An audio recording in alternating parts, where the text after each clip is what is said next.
And we are live. I'm here with Nabeel Azeez, and it's 7 p.m. there, and I was having a little chat with him backstage. You're in Dubai, right? Yes, sir. So that couch looks like a normal couch. It isn't like topsy-turvy world over there, just like a regular place. Yeah, this is my home office. That's where I take my naps, which is like the naps are where I do most of my work. You know what I mean? For sure. So so Do that's my you work have like a environment. notebook beside your couch? Like you pop up and like you have like this brilliant new idea. Well, I have a notebook right here beside me, and so it's like I should probably put it beside the couch, to be honest. So when I do get an idea, I get up and write it down. Do you recall your last big idea where you were like, "Oh shit"?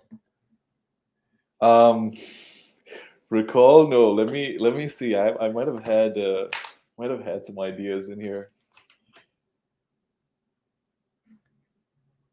Like when you write them down, you can go back in time now and you can be like, "Oh shit, Yeah, dude." I had And to you'll I had to go through them. I had one recently. I can't remember on what page it's on, but I had an idea. Yeah, can't remember exactly what it is, but that's why you write them down, right? Yeah, exactly. Like you're gonna be on the Kyle Milligan show and you'll be combing through your ideas and you'll be like, "Oh shit, I forgot about this one." And that'd be the one. Well, it seems like you're busy already. You don't have time to like implement a new idea. It seems like you just launched something, right? Like you've got like a new mentorship program or something going on, right? Yeah, man. So I keep getting, well, not like super often, like an actual guru, but I kept getting DMs from copywriters asking, um, do you mentor people? Do you offer copy critiques?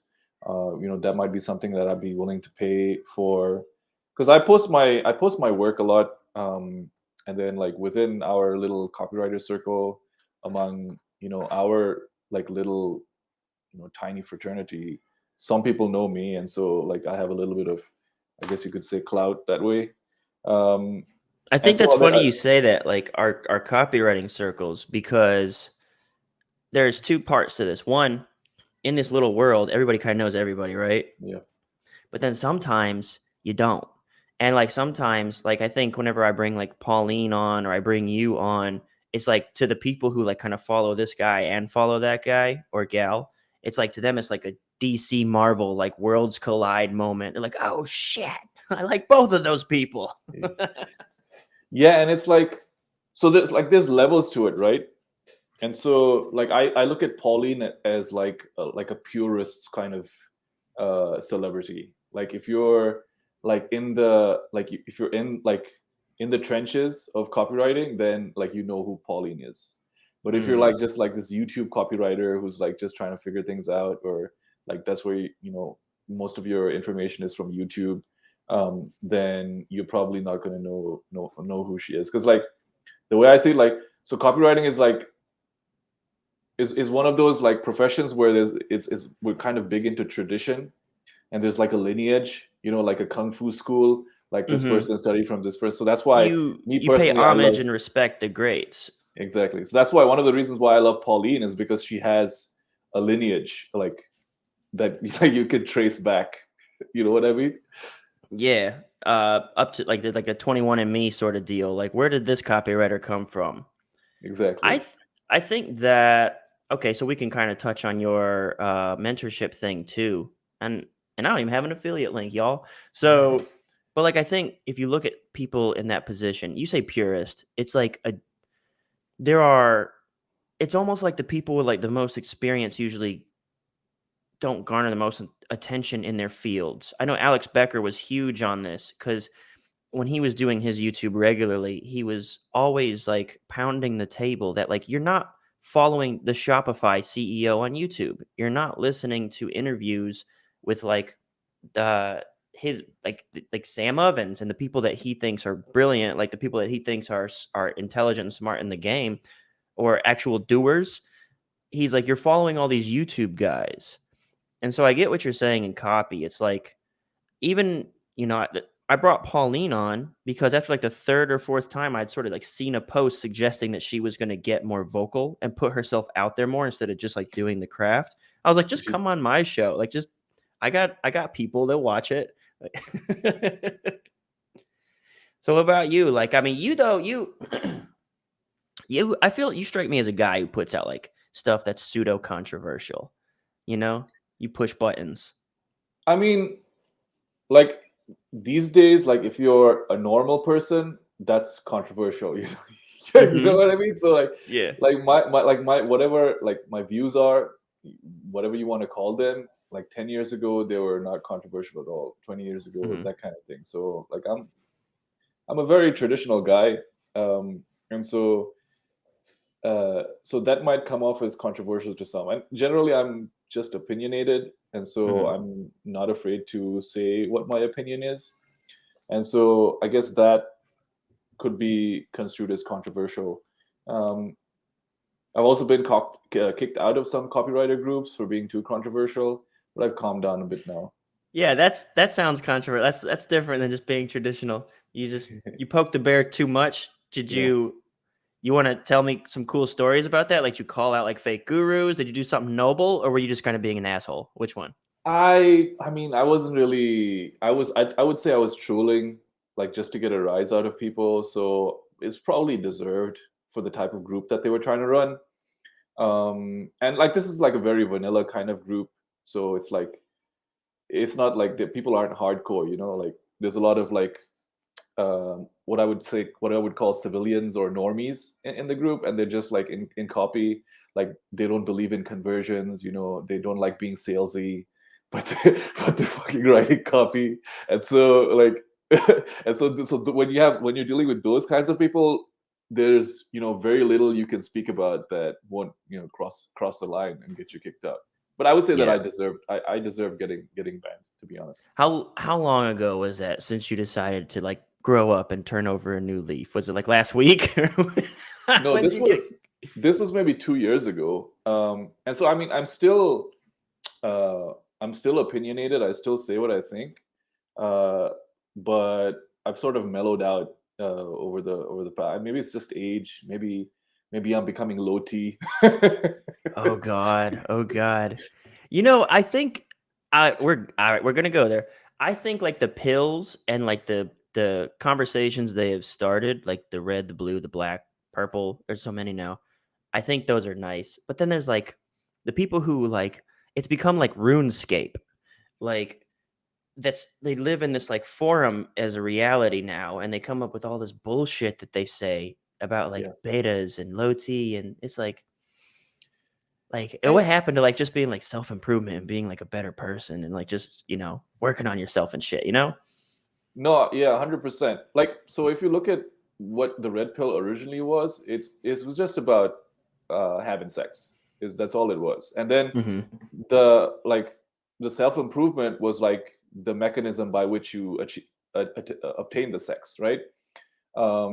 And so that's where the self improvement stuff comes in. But like the original, like when you talk about the red pill going back to like Rouge, Royce, Rollo Tomasi, and Chateau Artiste. Those people are like they call them like the four horsemen.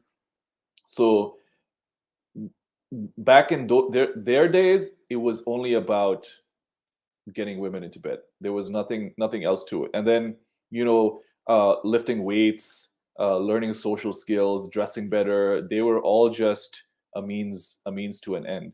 And then as you know the red pill or whatever became more and more popular, then all of these other elements came into it. So it's like now people are like afraid to say that the red pill is just about having sex with women. Now they say it's about self-improvement, and then women are the byproduct, which is like the opposite Mm. of what it used to be. And then you've got like now the politics has come into it. So now the red pill is more about seeing the truth of not just gender dynamics, but everything, as it were. And so if you're red pill, that means you see the world as it truly is, as opposed to living in a fantasy world. That's kind of like a big theme in this channel, this individual channel, as opposed to like the copywriting channel is I've started to kind of come up with, like, little rules. I've only got 3, but you could define them as, like, these are, like it fits the bill of, like, red pill, like, seeing the world as it is. The things that I have discovered are not super profound, like, I almost stole them from other places that are life is struggle, which is like Mhm. a Buddha thing. I transformed nice guys finish last and a needy guys finish last, because nice guys finish last, I feel like, is a marketing gimmick that was used and to great success to get people to look. But the reality is, nice guys is another word for like needy, insecure guys. So that's number two. And then the last one is I got nice guys finish last. I got that, not that expression, but the nice guy syndrome from Dr. Robert Glover. So Yep. I didn't come up with that either. And then the game is played in the field, and I believe I got that from Mystery, Right.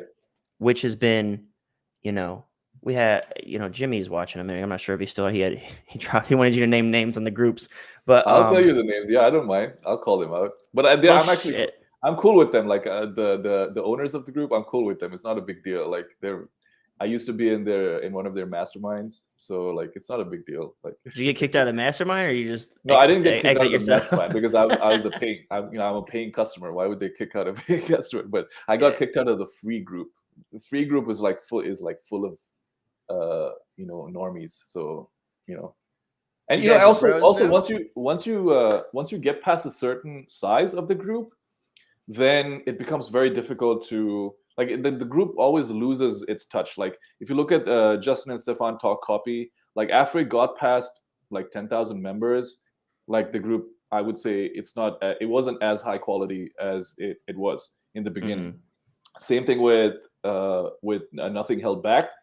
I got invited to the group when it was just like a few hundred members, and there Yeah. it was like so much higher quality. um, and so like once you get past a certain point, like it becomes very, very difficult to manage. So then any bad actor that kind of even like steps on the line, like you got to just get rid of them just for your own peace of mind. So even when it comes like bad actors and stuff like that, like I have resisted. I don't know. I've just resisted Facebook groups in general. Like I haven't created one. And I know it's such a low hanging fruit to cultivate like a captive audience and start selling them stuff, which is like essentially what they want to do. Um, but like I I don't I one of the reasons why I have like a personal beef with Facebook groups and the way that you're describing them is I started off as a beginner with no clue, but I had a lineage like you described with Pauline. Like she worked with Paris Lampropoulos, and I worked with Evaldo Albuquerque. And so it was going into that room. I was his first junior, um, and getting taught everything that I had been hearing on these Facebook groups. He didn't dispel them. Like he didn't argue with them. It was just that everything he said, as I listened, I was like, this is the opposite of what all these people. And then I'm like looking at the source, like, who are these people really? Like, is there any sort of barrier to them giving me advice? And so I've always had a low key resent for Facebook groups because I feel like it sent me spinning for like 2 or 3 months of my life, like getting nowhere. When there was an expert who, if I could go to the expert, oh, that's why I brought your mentorship up earlier, was that the power of the expert like just cuts through the bullshit, because on the internet anyone can just say any damn thing with Yeah. confidence. Yeah, and then just if you think about it, like from your perspective as a business owner now, adding a Facebook group, like it might get you, it might build you another list. So it's like it's not list building, it's lists building, right? But like you have to think about all the operational load. You got to have a moderator in there. You've got to come up with content for the damn thing. Then you got to worry about keeping engagement high, or your post won't be showed to the members. So that's one of the reasons why I haven't started my own Facebook group, because it's just a big damn hassle. My email list is enough. I would say, well, I'm giving away the sauce, and I'm probably going to water down my own room now. But I see like Discord is a new thing. Like, and when I say a new thing, it's not brand new. I didn't just discover Discord, but I'm saying like it's becoming more prevalent for a person to just have Discord. They're in a community of some sort. It's becoming a lot more common where if I say it out loud, people aren't like, "What's that?" or hesitant to jump on board. And I think that's a good thing. So I just launched a Discord group. So this is what I think it should look more like, which is, well, first it's paid and it's not a lot. It's right now it's $47 a month. And so the reason I did this was two reasons. Copy Squad Inner Circle is over it's 5K or at this moment in time per year. All right. And the idea there is like, dude, I want you to come in with some skills that I can help optimize. I don't want it to be just newbies, like, spending their last dime. Because our space, generally anyone that follows us is like someone who's like trying to get in and they're trying to figure out how to make it work. But I like the Copy Squad Lite Discord channel, which also includes my Copy Squad Inner Circle people. It first has a small barrier to entry, $47 a month. So it's like you've got to at least take this somewhat seriously if you're going to put up $47, right? And then the other thing that's really cool about it is just like it's like Slack but smoother. Like you can create channels so that you can sort of segregate different items of conversation and content that's helpful and more searchable. And this is like you said, like Facebook forces you to play this bullshit game.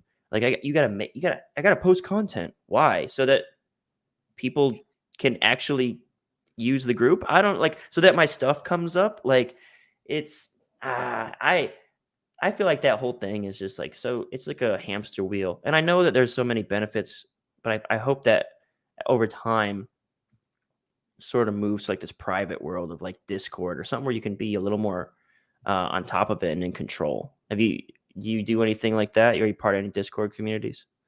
I'm in a bunch of Discords. I just don't like it as a platform for a membership community because it has, I mean, I would say it's better than Slack, but it also has the problems of Slack because like the chats are going so fast, like you don't know where to find stuff. I use Circle, and that for me is a bit more organized and a bit more controlled.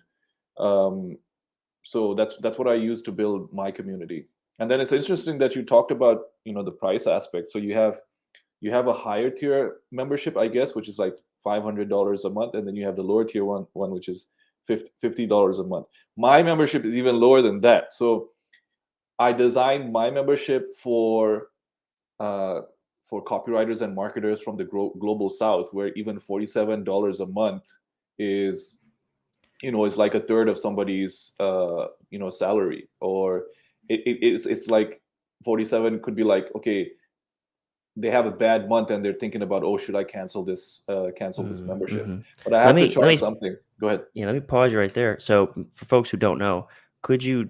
I saw you post about this. Could you define Global South and why it's important for them to have a low cost option?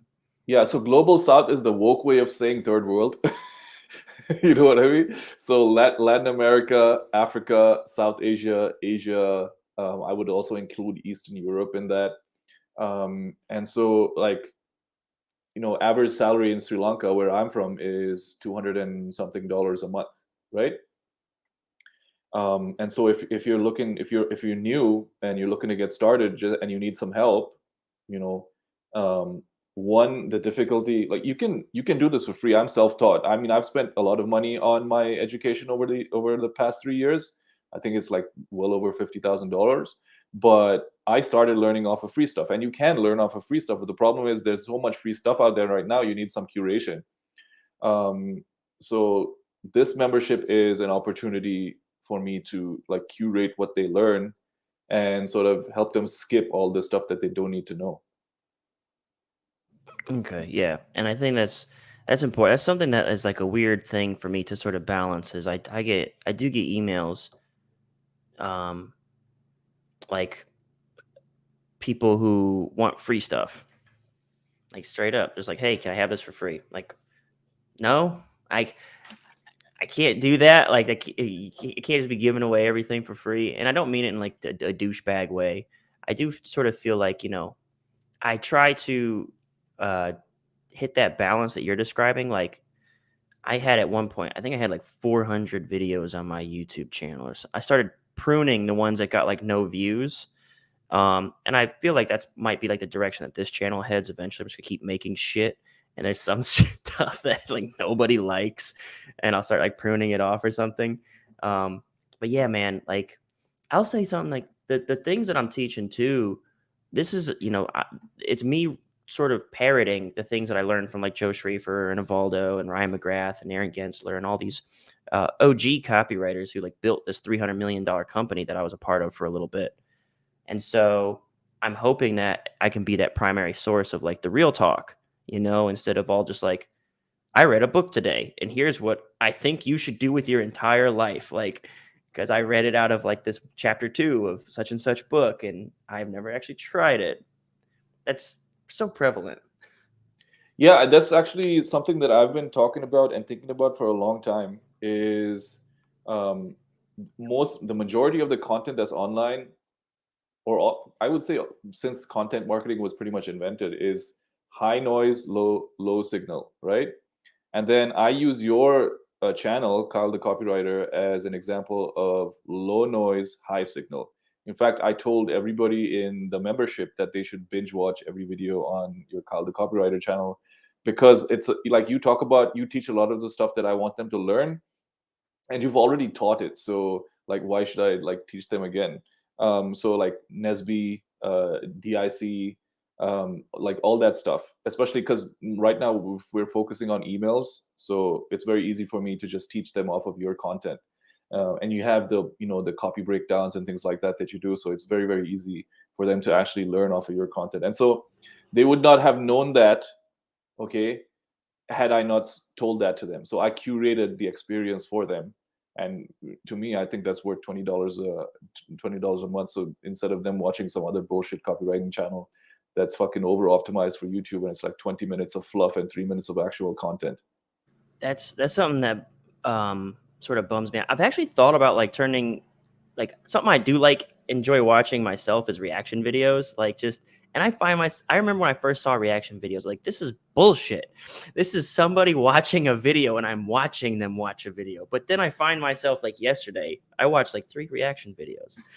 And I was wondering if there's like a spin that I could put on the reaction video genre of like maybe I just watch copywriters on YouTube, or it might be even more dangerous going to copywriting groups and just be like, let me sort out the bullshit advice in here. And like a reaction video of me being like, okay, here's the terrible advice that someone gave you because they wanted to say 3 steps to optimize your headline in 8 seconds today and make $10,000.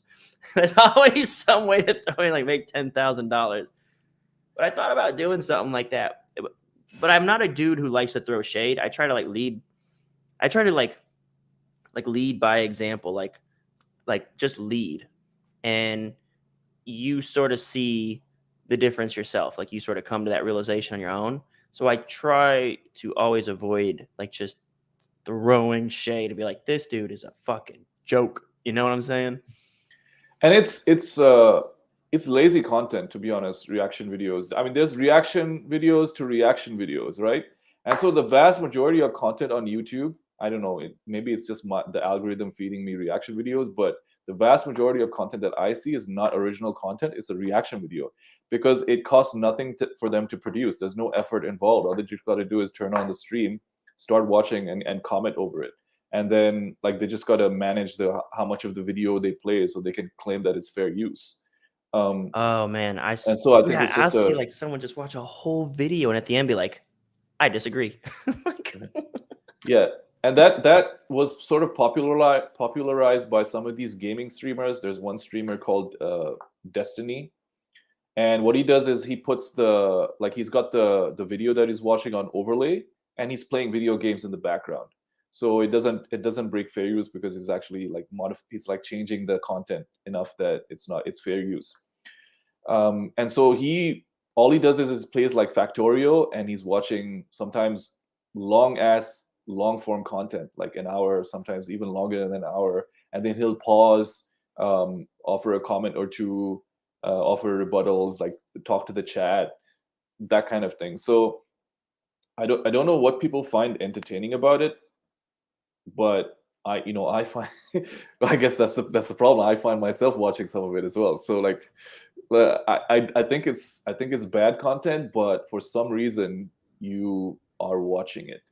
yeah, So but isn't TikTok bad content? Like, and it's like the most like popular addictive. Like it's it's like trash reality TV is bad content, but it's like people love it. They can't get away from it.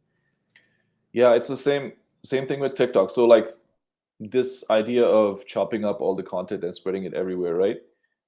Even though I'm a proponent of that, and I have a course that basically teaches people how to do that called Daily Content Machine, and I have and still do that for some of my clients as a content marketing strategy. I actually don't think it's quality content, especially if you're a business owner trying to attract clients. It's great as an awareness building strategy, but the problem is you're training people to only expect 60-second pieces of content from you. So like when you do drop thoughtful things that are 10 minutes, 15 minutes, like the actual content that can bring you customers, like they're not ready for it. And so you can see a lot of YouTubers, they will start publishing shorts because YouTube recommends it, and they start to see, they might see some successful shorts, but they'll find out that the traffic that comes from those shorts is absolute garbage traffic, and it's not the type of people that they want watching their videos, because they're on YouTube to run a business and generate leads and sales from that.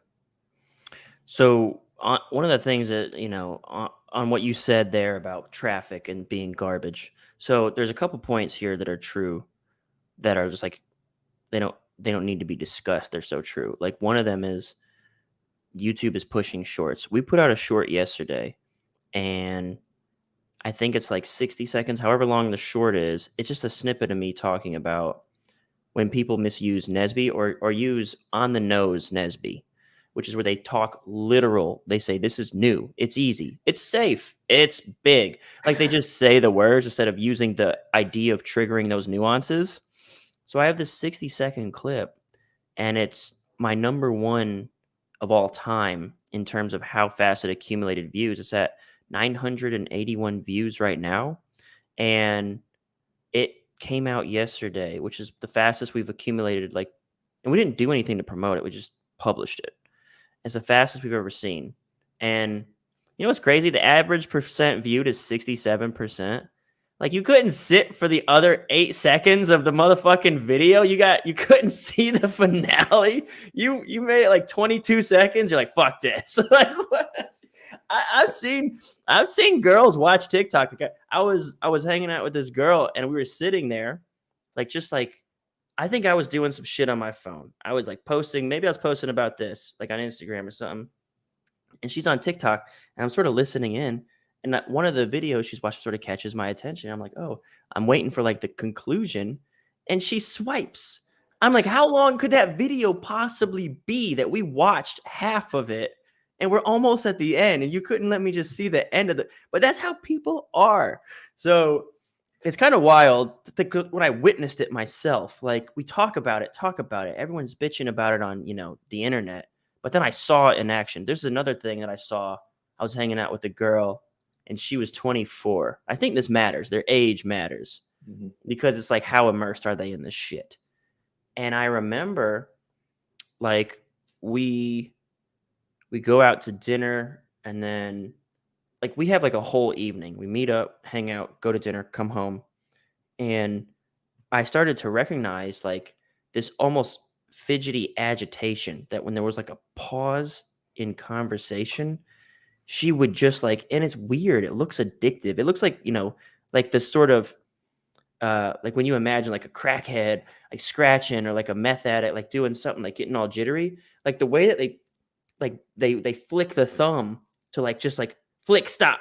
Like they can't even wait for the time for like a casual scroll. It's like a flick, stop, flick, stop. Like I can't even wait for those in between seconds from one frame to the next. It's kind of like watching it feels, I almost felt sad. Like, dude, you got a problem. Like, holy shit. So first off, that's just crazy for me to witness, as because I'm just the generation before that. I'm 33. And so that's weird. The other thing about traffic, I have like ask yourself and ask anybody when you're watching these, do you know who the creator is? Like when you have these shorts or TikTok videos, we never stop and be like, who's this person? Like, it's just like, one of the girls that I saw flicking through TikTok, she doesn't follow anybody. She just does the for you thing, like picked for you, and then just goes. So there's no, like you said, there's no business, brand, or content or creator loyalty. It's just dopamine, dopamine, dopamine. Hit me, hit me, hit. It's crazy. And it's that's important that you brought that up, because you call it your short, right, is 980 something views. But when you say views, your mind immediately goes to they've watched the video, but what that really means is impressions. And an impression is not a view, right? And that's exactly what you described. So they're just scrolling, and for some reason, maybe like you trigger the view of that particular user, but they haven't actually watched the video. And your average duration is 67%. That means a few people watched the entire thing, and a bunch of people didn't get to even 67%. Some people, like, they swiped away in like 3 or 4 seconds. So that's a good question from Jawad about Tate. So we can talk about that as well. But then the other point I wanted to mention about that is, like, say you're a business owner or a coach or whatever, and you're trying to, like, in our case, we're helping copywriters achieve some sort of transformation, right? What sort of, like, let's say one of those people buys your product. What sort of clients are you attracting that they've been trained on that? And that's their brain is like, their brain has been fucking rewired into a TikTok brain. And then now you have to expect them to fucking handwrite copy or mark up a promo. There's no way they're going to succeed in your program. So if you're actually trying to achieve outcomes with people and change people's lives, like, it's like the worst way to go. Writing and copy is probably, I remember watching Gary Vee. I think it was like, around 2013 or so. And it was all like this hype, hustle, and all that stuff. And I remember thinking, like, this is not helpful. Like, I need to learn how to do something. It's cool to be like super jazzed up every morning, but then, like, what am I going to do now? So that's when I started, like, sort of finding my way. I looked into SEO and I looked into copy. And then I eventually decided, okay, I got to pick something and stick with it. And copy was the answer. The copywriting game, though, is a mindset game. And so, like, I use this term, do the least. I always tell my writers, do the least. Like, you're fucking around. Like, just stop and just do exactly. And that's the hurdle is they want to sit down. It's like, okay, we got to write a promo. And they want to start writing. And it's like, no, dude, you actually do very little writing in this game. You do 80% of its research and then transferring research into a doc. And so it's like you quit. I can spot copywriting. I can spot when a writer has written some shit and I call them out on it. I'm like, you wrote this shit. I can tell because it sucks and it's not real. It's fluff. They can spot fluff. So, like, the game of copy is the opposite of TikTok. Like, it's being able, like, I think I got this from Stephen Pressfield. Like, the hardest part of writing is just sitting in the chair and then not allowing yourself to be distracted. So the idea of the TikTok brain is pertinent because it's the antithesis of copy success. Like, if you're able to get sucked into TikTok, you lack the mental faculty to be a successful writer. And I don't think this is you're not a victim. This isn't genetic. It's a fucking muscle. All right. So your brain is a muscle that you can train just like your biceps, right? So these are the books that I tell someone to start with in order. The War of Art by Stephen Pressfield, which identifies, it's just like a sales letter. The War of Art identifies the problem, which is the resistance. And then the solution is you need to overcome it. How do you overcome it? Deep work. That's your mechanism section of my sales letter. So read The War of Art and then by Stephen Pressfield, then read Deep Work by Cal Newport, which is going to give you like a philosophy. And then the putting it all together is about taking these philosophies, the what and the how, and what ties it all together is book number 3 is Atomic Habits by James Clear, which is going to tell you how to start implementing habits and sort of curating and controlling your environment so that you don't have the distractions and the problems that are identified in The War of Art and deep work. And I say all this to say because like the again, the hardest thing is just to sit in the chair and train your brain to meditation is good for this too. Like just train your brain to be able to focus like for 60-minute sprints. It's fucking hard to do. And I find it becoming increasingly difficult for me to sit and focus and concentrate because I'm online so often. I don't use TikTok. I don't have a TikTok account, but even it even affects me. Like it's very difficult to read books, uh, although I've pretty much struggled through them. And I can only imagine somebody who's on TikTok 2, 3, 4 hours a day.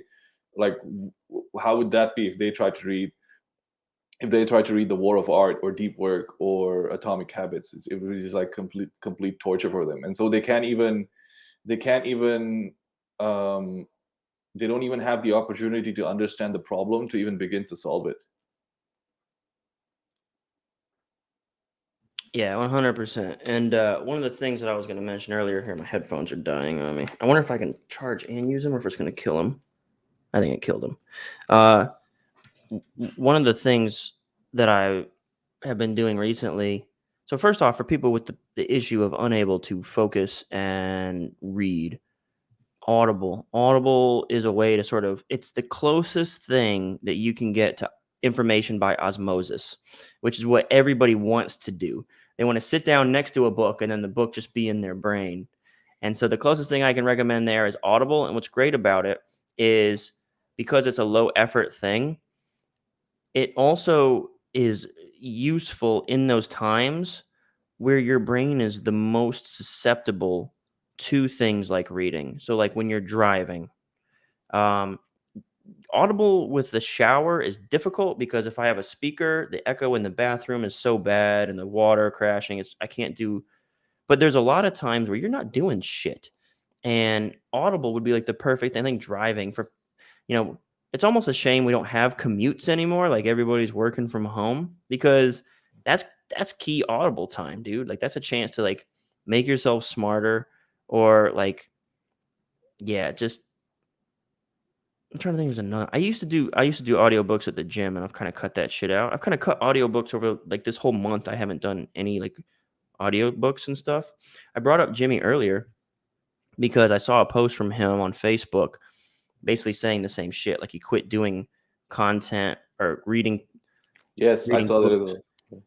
Yeah, and he just started like, and that took me back to my rule number 3 in my whole philosophy is the game is played in the field.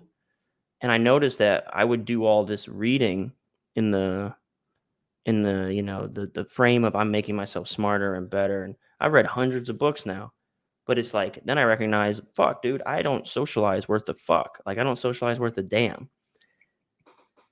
I don't like I don't walk into the gym and nobody says, "Hey, Kyle, what's up?" Nobody, crickets. Like it's oh that guy who has a bad case of resting bitch face too. I'm so no love for Kyle when I go out in public. I find that happening to me as well. And also I find I'm becoming increasingly worse at talking without verbal tics. At one point, I was doing a lot more video, so I was able to talk a bit more fluently. But now, like, I don't even say that much, even when I'm at home, and I'm not interacting with people that much. I'm always online. I'm either working or I'm shit posting on Twitter or creating content, something like that. And so it really affects your ability to function like a normal fucking human being. And it's like weird that this is the kind of life that we live. You know what I mean? Yeah, I think this is why I like this book I keep recommending is Breaking the Habit of Being Yourself by Dr. Joe Dispenza. And it's heavy on meditation. That is the mechanism through which that you make these modifications. There's another book that's actually heavily like Chris Haddad, right? He's part of this book called Psycho-Cybernetics, which is also this idea that you sort of can program your brain to affect your outcomes. And the idea of psycho-cybernetics is that here's the main thesis. Your brain, your subconscious, is a goal-striving machine. It's a machine.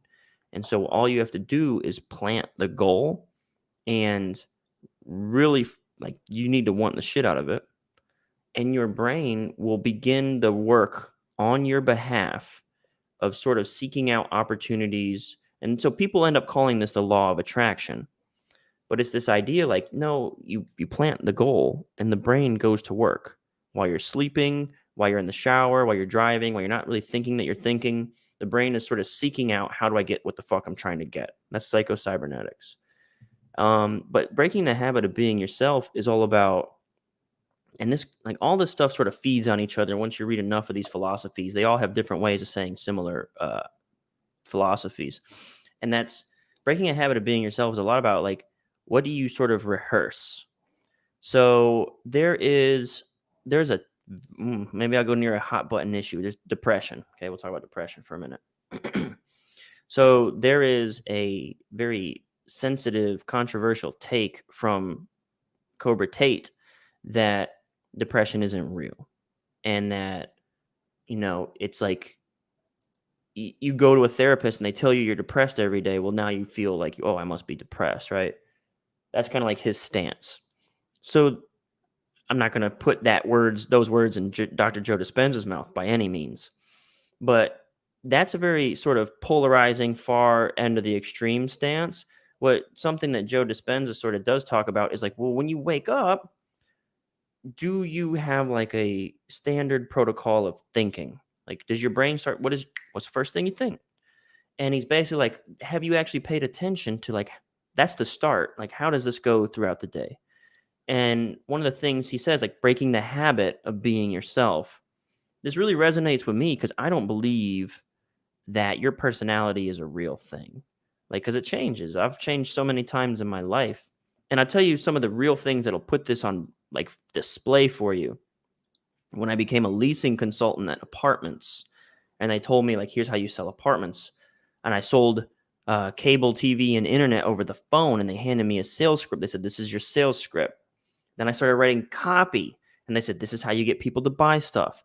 Every single time I had to embody one of those roles as a job, it always felt uncomfortable or salesy or skeezy. It just didn't feel right. It didn't feel natural. But after 2 to 3 months, I embodied each of those scripts, and because of like the way that I am, I knocked them out of the park. Like, I was good at all of those roles over time. And so it's convinced me that, like, when someone says that's not me, it's like, no, that's not your habit. Like, that's how you talk because it's become a habituated response to certain sort of conversation topics. But I guarantee you, if I gave you a script when that conversation came up and you said it for 2 months, it would be you. And I think that's really cool about this idea of like breaking the habit of being yourself. So like you talk about how over time you've chatted and engaged with less humans, you've been more on Twitter, you find yourself even at home, you're kind of like in your office working. And especially with the launch of a new product, you're probably like doubling down on that because you don't want to have a shit failed product. But yeah, dude, it's like I love that book, Breaking the Habit of Being Yourself, because it's the whole idea is like, are you paying attention to like what you're paying attention to? And then like, is that what you really want to be, like your life outcome or your day to day, Yeah, you mentioned that, and there's another book that might be very good for the audience to read. It's called Guerrilla Mindset by Mike Cernovich, and he touches on a lot of the similar kind of ideas where he talks about, okay, the way you're feeling right now, have you actually just stopped and thought about, why you're feeling that way, and have you actually tried to change the way that you feel? And so he has different exercises that he teaches in that book, where it's like, if you're feeling anxious, if you're feeling angry, where like you have complete control over the way you feel about things. And then he goes on to talk about, different ideas of, visualization and, how to create the reality that you want, those kinds of things. That's probably the one mindset book that I've read. I think I might have read it like 5 or 6 times. I have it on Audible as well. That's why I sort of read it. And so that's the one mindset book I recommend to everybody. I do have Psycho Cybernetics back here. I still haven't finished reading it. That's the other problem. It's like when the book is a little bit too thick, it's difficult. The funny thing is, I was able to read Ogilvy's books without any hassle, and maybe that's because I like Ogilvy, or maybe that's because he wrote it so well. But like Ogilvy's books were effortless to read through, and so I think the writer has a lot to do with it as well, making it easy for the reader to read. I mean, if Ogilvy is in advertising and copy, perhaps he knows how to make, your eyes drag down the page pretty well. Could be something to it. You mentioned Cernovich, man. God, he was one of the OG shit posters. He was the OG Andrew Tate. That was like, Yeah. you've been in the game you talked about the Four Horsemen. You talked about Cernovich. Like that's old shit. That's old. You've been following this shit for a minute. I have that And book. and Guerrilla it's older Mindset. than me. Yeah. No, it's a really good book because it's very practical. There's like worksheets and stuff, and he makes you go through exercises. Super practical. So like it's older than me. Like by the time I started following Cernovich, like that thing was like at least 10 years in the making. Like because it started in like forums. And so like Cernovich, um, Andrew Tate, he's been online for over 10 years. Like he only like people assume he showed up out of nowhere, but he's been on Twitter for 10 years. Um, a lot of these people, a lot of the sort of kind of influencer types in the self-improvement space, in the online masculinity space, um, like we all came, like I'm still small, they kind of blew up much faster than me, but we all came up around the same time. Like so I've got an interview with like Ed Lattimore, who has a couple of books, and he's actually in Atomic Habits. James Clear mentions him in Atomic Habits. So I have an interview with Ed Lattimore when Ed Lattimore was like only at like 50,000 subscribers, but I had been like we knew each other since he was at 20,000 subscribers. Sorry, not subscribers but followers on Twitter. And so like we all kind of like know each other. It's like the scene, like in Ryan Holiday and James Altucher talks about like the scene that they came up in. So like Ryan Holiday, James Altucher, Tucker Max, like they all form their own kind of scene. So like we have our little scene together. In fact, I posted a photo of me and Zuby the other day. Yesterday actually, like he was in Dubai for a week, and we just had dinner. And so like he's also sort of part of that scene, and he's been online for over 10 years, and he only blew up like a couple of years ago. So it's Who's like this? Zumi? Zuby, Zubby. He's Okay. I don't know, you might have seen him on the Joe Rogan podcast, and he was on Fox News and everything, because like he pulled he beat the women's UK deadlift record, but he identified as a woman while doing it. So that's he went viral. He went viral for that. Oh shit, dude. Funny you mentioned Ed. So I've been a big fan of Ed for a long time. So I was a more of a lurker back in the days of like, because I mean I bought Gorilla Mindset when it came out. I've always been a self-improvement junkie. And so a lot of these names resonate with me. It's like I haven't heard of them in a while, but I remember them. But I put Ed in a promo when I was at Wealth Press. I put him in a hot list build, and the idea was the promo theme was chess. And I was like, dude, it'd be cool to have Ed in the hot list. Like, and the video was short. It was like a 1 to 2 minute video. And the idea was like the worst move you can make in chess is like F19 or something like that. And this was part of my hot list build to like build the marketing excitement for the launch that we were doing. And the idea of the promo or the trading strategy we were going to sell was that most people are making the F19 move and don't even know it or something like that. It's the one that leaves you most exposed and most vulnerable. So we had a little video with Ed, and that was cool. But yeah, I was like, I remember I got to have like I called him up and I was like, I think we're just like aware of each other. I mean, he's got a lot more influence and spread, but I think because like you, I was there saying like Ed's the man. like 10 years ago. I think he kind of just remembers me. But he's a really cool guy. I really love the way that, I mean, his whole game is unique. It's uncopyable. It's unswipeable because he's able to like just say like things that make you think in like 40 characters. You know what I mean? And he's one of the few that actually got mainstream. I would call him mainstream now, but mainstream success because he was able to get out of the manosphere ghetto. And like all the guys who got really big, they were able to get out the manosphere ghetto. So Cernovich is one of them. Lattimore is another one of them. Alexander Juan Antonio Cortes is another one. And so like there's a lot of people still stuck there, and that's like they can't break out.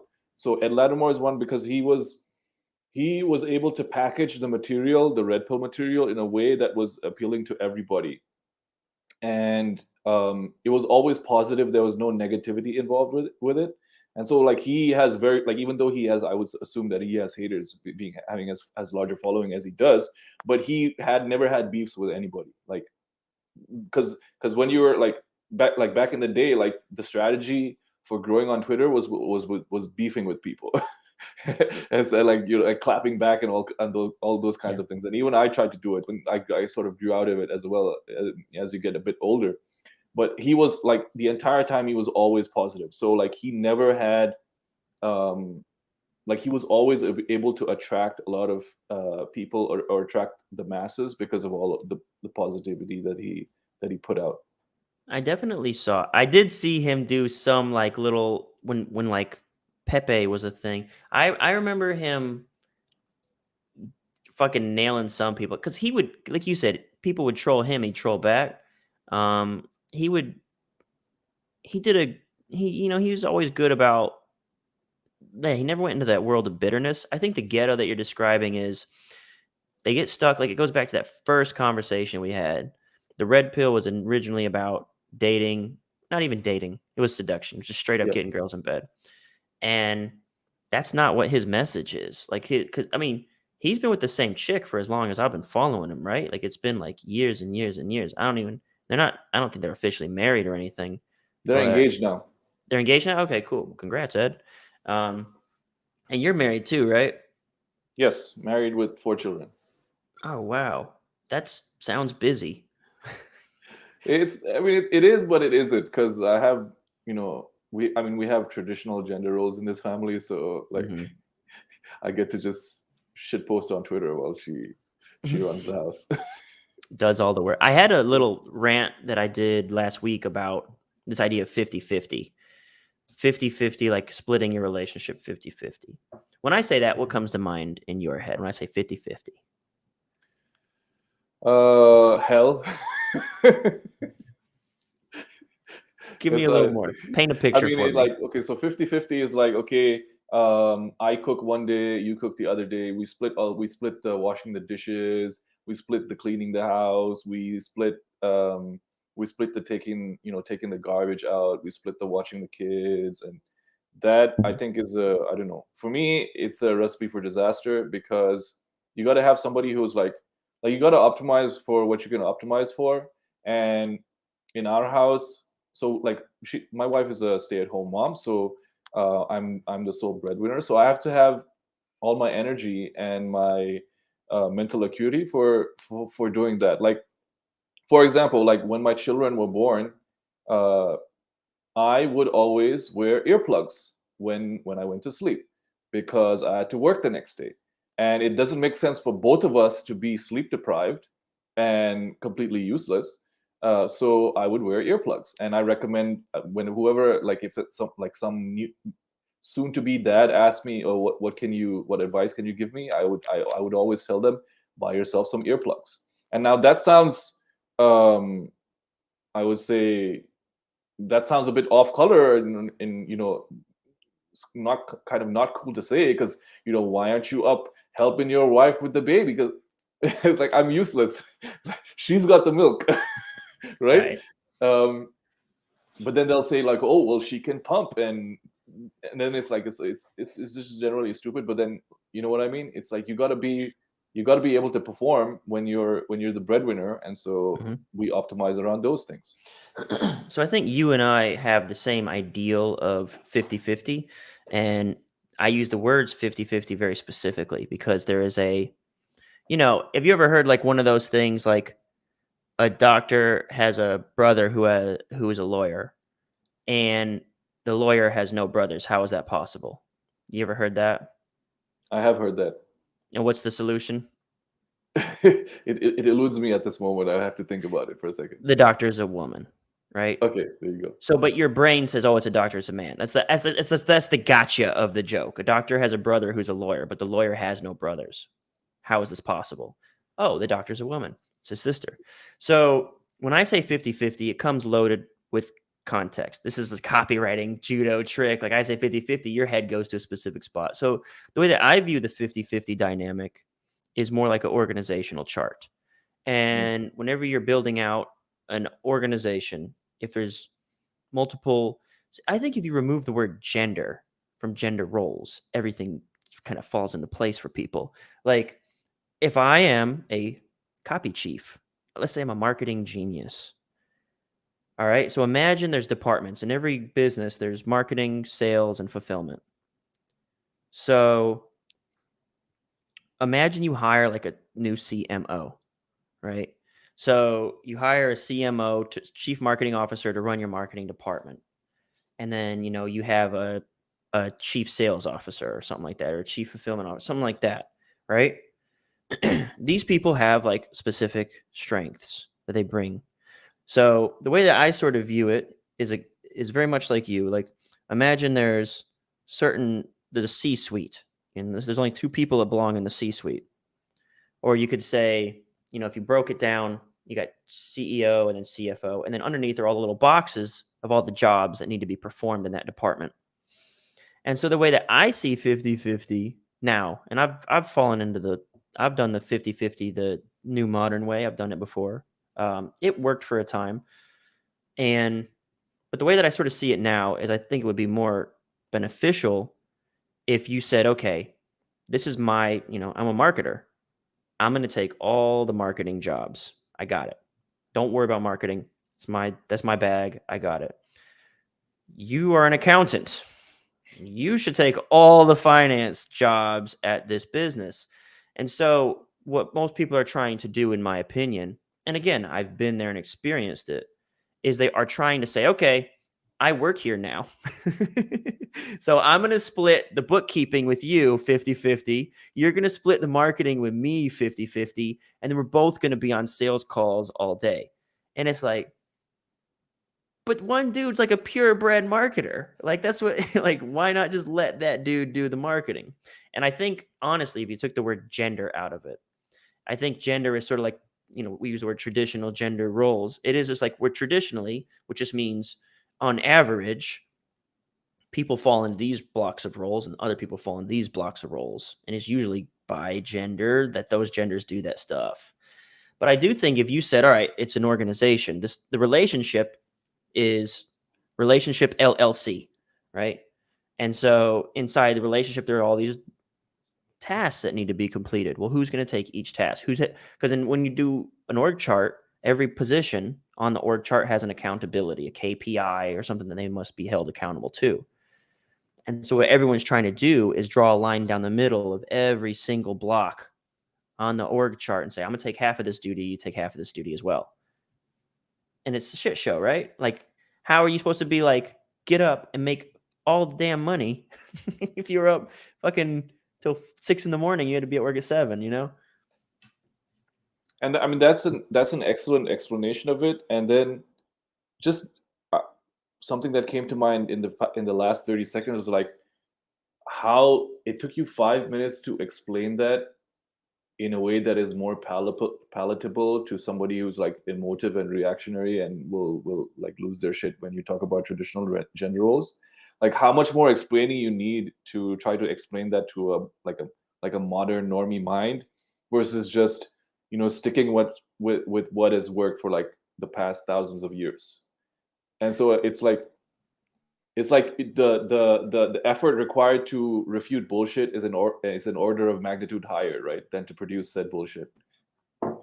Yeah, I think what it is it comes back to copy tactic. Like people, when I talk about like, if we talk about dating, relationships, anything there where there's psychology involved, it does become a copy conversation. And copy is just where we can look at it in transcription form. And now we can, because a conversation is fleeting, like my words leave my mouth and that's over, we're moved on. With the transcript, I can sit down and say what's happening where.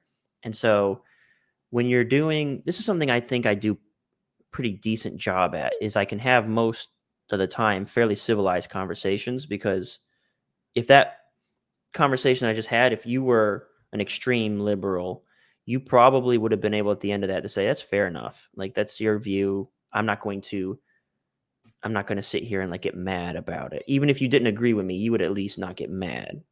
And I think one of the things that you have to do in copy and in, you call it debate. I won't fly to the top of the YouTube algorithm for my controversial opinions, because I don't present that way. Even if they're controversial, I don't present that way. But one of the things you have to do at the beginning is, people say in copy, you got to present the problem, right? And the way that I view the problem section is, what the real problem you want to do is you want to create a crack in their worldview. It doesn't have to be earth shattering. You just have to, there has to be a splinter. There has to be some sort of like, like it could be a hairline fracture of a crack, but it has to give just enough wiggle room. So there's like this Japanese thing called like kimchi or something like that, kimchi or something. And if you break a plate or something, you glue it back together with like this sparkly gold glue. And so you keep the plate's more beautiful now. I imagine that whenever you're trying to have a conversation where you're at different ends of the agreement spectrum, you're taking different sides. I can't give you my information. I have to first put a crack in your worldview to some degree. And then I have the space to put the glue in. And the glue is my argument. So I'll never get you to turn completely gold plated, like all over. But I can infiltrate your worldview and sort of like plant the seed that you at least will not look to me with any animosity, and you might actually think about some of my points over time. You know what I mean? Yeah, and then I mean that's also an important distinction that you made, because so we're copywriters and we're marketers, right? And so we have to write for people, like audiences or niches where they might not think like us. So like I would probably wouldn't take a client that was like a multicolored hair feminist kind of product, but um we would still have to write for that audience and be able to enter their mind and present the problem and the solution in accordance with their worldview. And so what you've described is really just the act of being a copywriter and attempting to persuade people, which I think is the most appropriate, way to do it if you actually want results. What I found with me personally is that when I'm writing copy or when I'm being a marketer, I can do that. However, in my personal life, I'm just very judgmental, and on the 5 factor scale, I just have a very judgmental attitude, and just my way is the only way. Mm-hmm. So you're absolutely right. That is probably the best way to do things. It's just that you have to be a very empathetic and patient person, right, to do it that way. Mm-hmm. You find yourself at a loss sometimes, right? You find, like, I think so. I was talking to this girl last night, and she told me this was cool to hear it from somebody else when they're explaining something, and I know the concept they're trying to reach, and I already know the end result of this. So, Jesus, sorry about the throat clearing.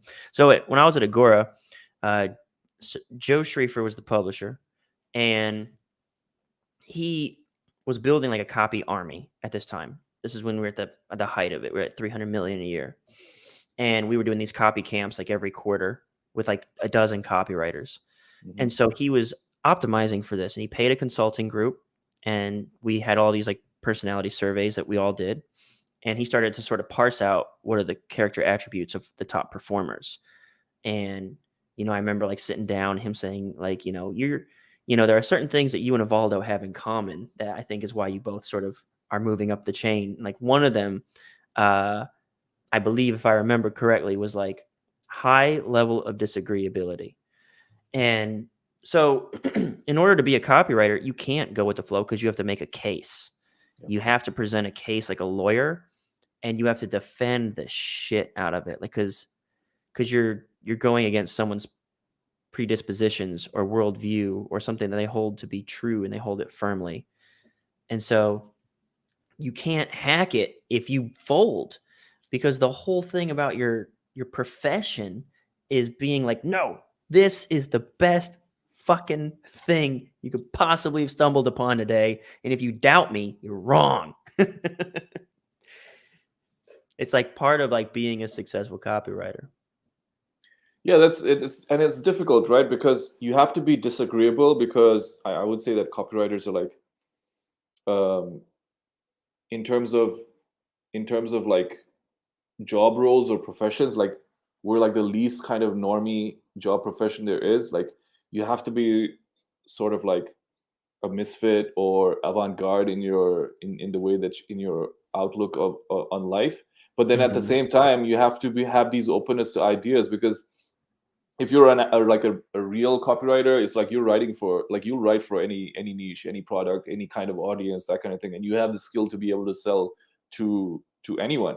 And so you have to balance that disagreeability with like the openness to new ideas. Is something that I always tend to struggle with. I um have a thought on that. So this takes me back to the conversation that I started with. It was like the girl I was talking to, or she was talking to me, and we had what could essentially be like a conversation where this is her view, and I was like, nope, this is my view.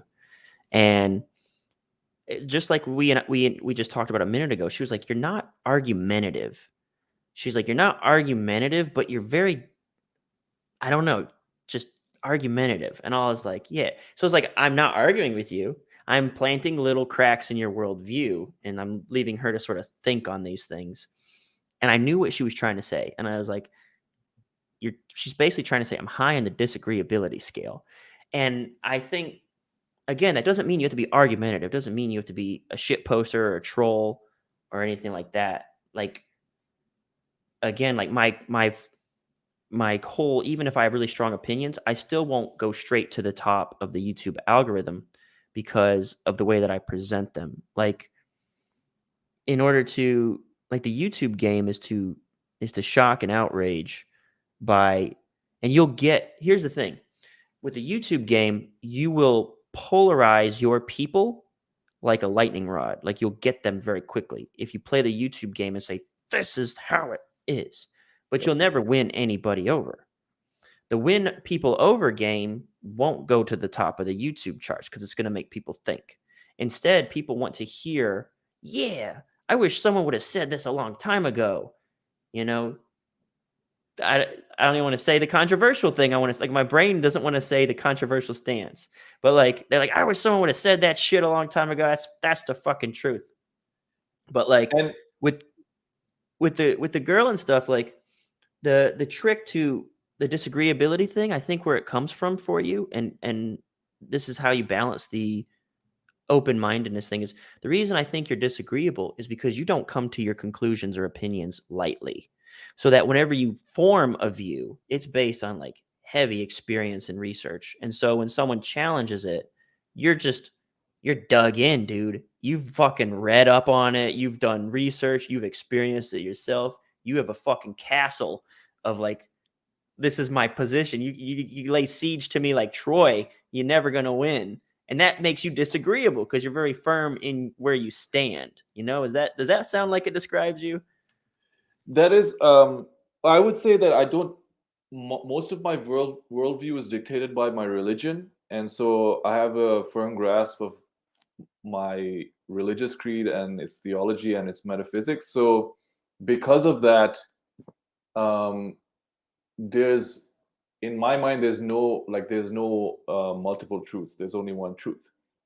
And so once I acknowledge that fact and all the sort of logical conclusions that come through that, then it's impossible to sort of make me budge, because my my idea of truth is from an objective kind of divine source. So like, there's no point, even trying to discuss it. So I would say that it does describe me. I wouldn't say that it's based on a lot of me researching my views and things like that.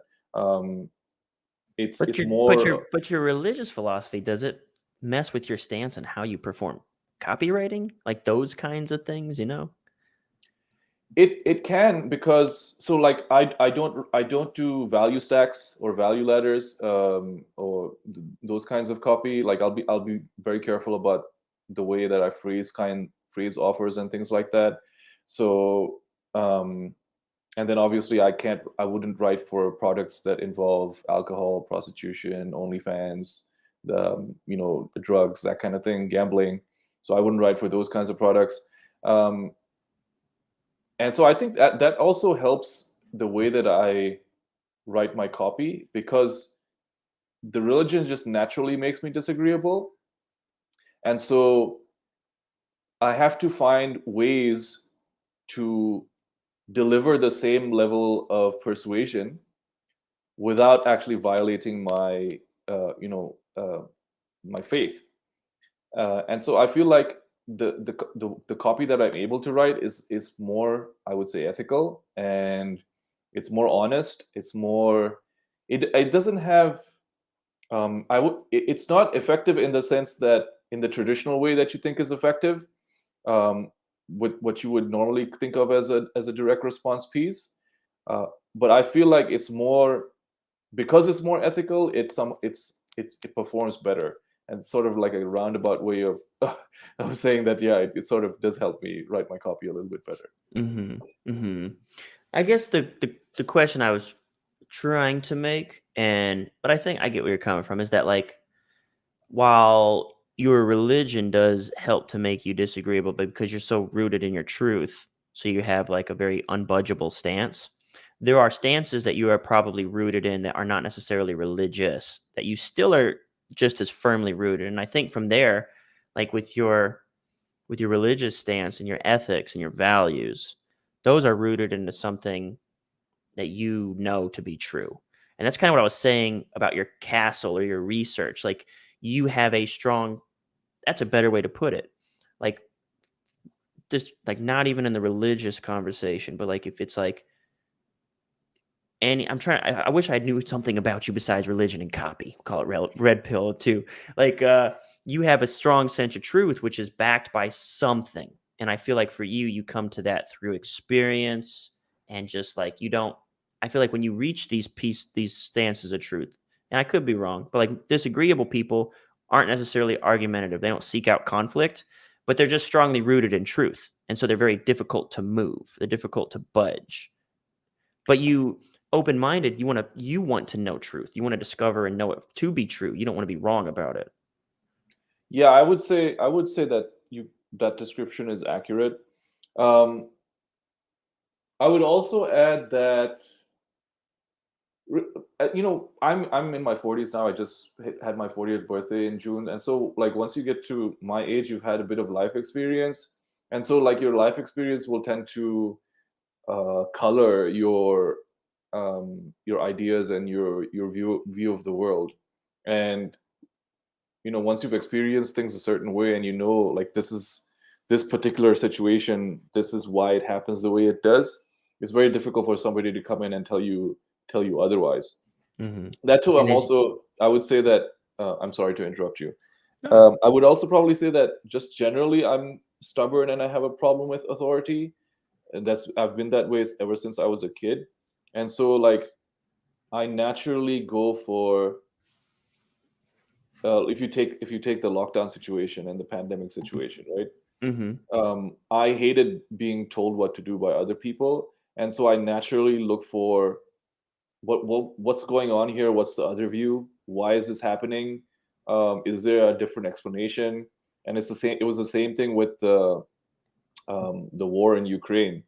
Um, it was the exact same thing. I was like, yo, what is going on here? These people spent 2 years lying to us, and then why am I going to assume that they're telling me the truth about this right now? Mhm. And so like, my mind immediately searched out what are the alternatives, what is the potential truth here. And maybe in that sense, being disagreeable can be a disadvantage, because you're always sort of like a crypto conspiracy theorist looking for like alternative explanations. But so far it hasn't led me wrong. It led me to Mhm. copywriting. It led me to being unemployable. It led me to this this lovely job that I have that I love, to starting my own company. When I was a kid, there was no concept of entrepreneurship. Like, it was not a thing. Like, you're a brown kid, you go to university, get a job, get married, pension, but retire when you're 60, all that shit. And then there was no concept of entrepreneurship. But I always say that I have delusions of grandeur, and I megalomania, and that's sort of tongue in cheek. But I actually do feel like I am the baddest motherfucker on the planet. I've always felt that way, and my mom and my family would always, you know, ask me, why are you so arrogant? And even sometimes even my wife would tell me, why am I so arrogant? But it's because of that feeling, of those delusions of grandeur, and then megalomania, and like just me feeling like I am the baddest motherfucker on the planet. And so, like, when you feel like you're the baddest motherfucker on the planet, then you're always going to be disagreeable.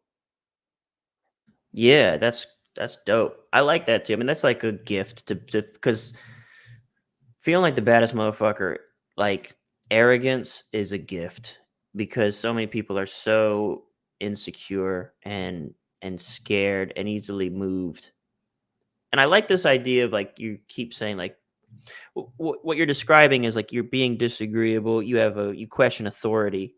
And I look at it again, I don't look at it as being disagreeable because like again, like when that girl was trying to describe me, she was like, "You're not argumentative, but I feel like we're arguing. Like I feel like we're just not agreeing." And it's like, yeah, disagreeability. It's like you're not argumentative. You're not trying to be a dickhead.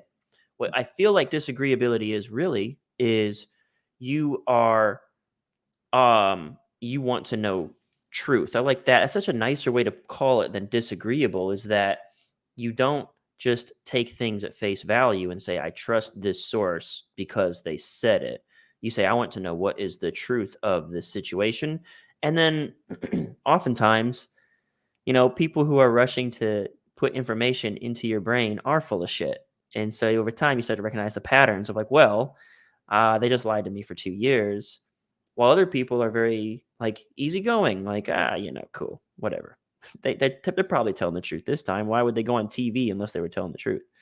So I think we've come to a new understanding of disagreeability. It's really just a search, a persistent, like perpetual search for truth, ain't it? Yeah, and then you said that she said that she kind of feels like you guys were arguing. It's probably because like no one has actually disagreed with her and She pushed said back, that. push like disagreed with her views and pushed back. Because like, okay, let's take it back to the red pill kind of thing. Like, okay, you're out with a girl. What is the standard SOP for a guy out with a girl? Most likely, I'm assuming that I don't know what the relationship was, but let's just say that you were trying to sleep with her. The Mhm. SOP is you just basically nod and smile until you get her to bed, right? Uh-huh. But the thing that works is the actual opposite, where you just like do the opposite, where like you just call out the stupidity for what it is, right? And they'll find that more attractive. That's a cool thing to hear from a girl is and you how long you been married? You got 4 kids, you've been married a long time, huh? Yeah, we've been married. What is it, 2020? So 12 years now. Okay. Man, you look young, dude. I would have never put you at 40. You got good skin. Yeah.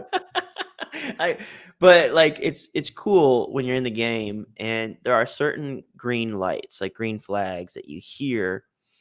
I love the stuff like you're different. That's such a nice one. You're crazy. Like you're crazy with a punch in the arm kind of thing. Or you're so Mhm. stupid.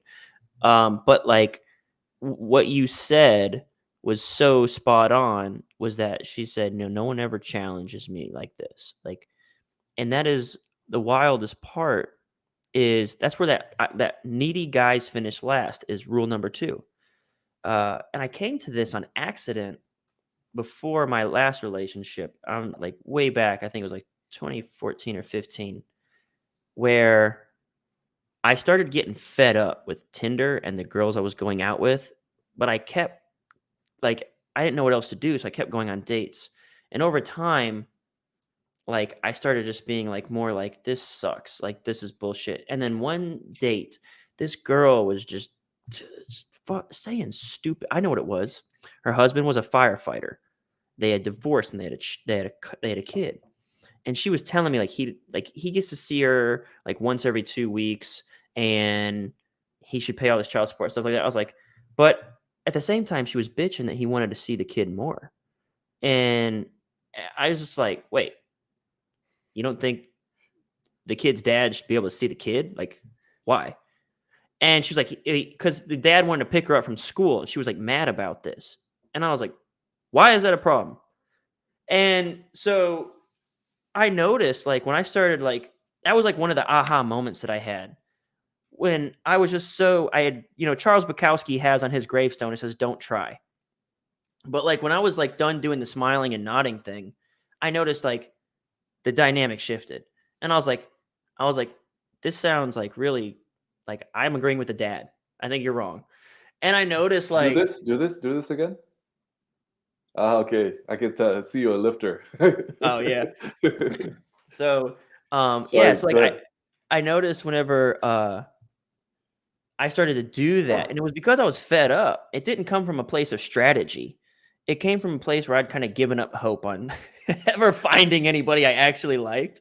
Okay. And then like my results sort of shifted, and I sort of decided to stick with that over the long term.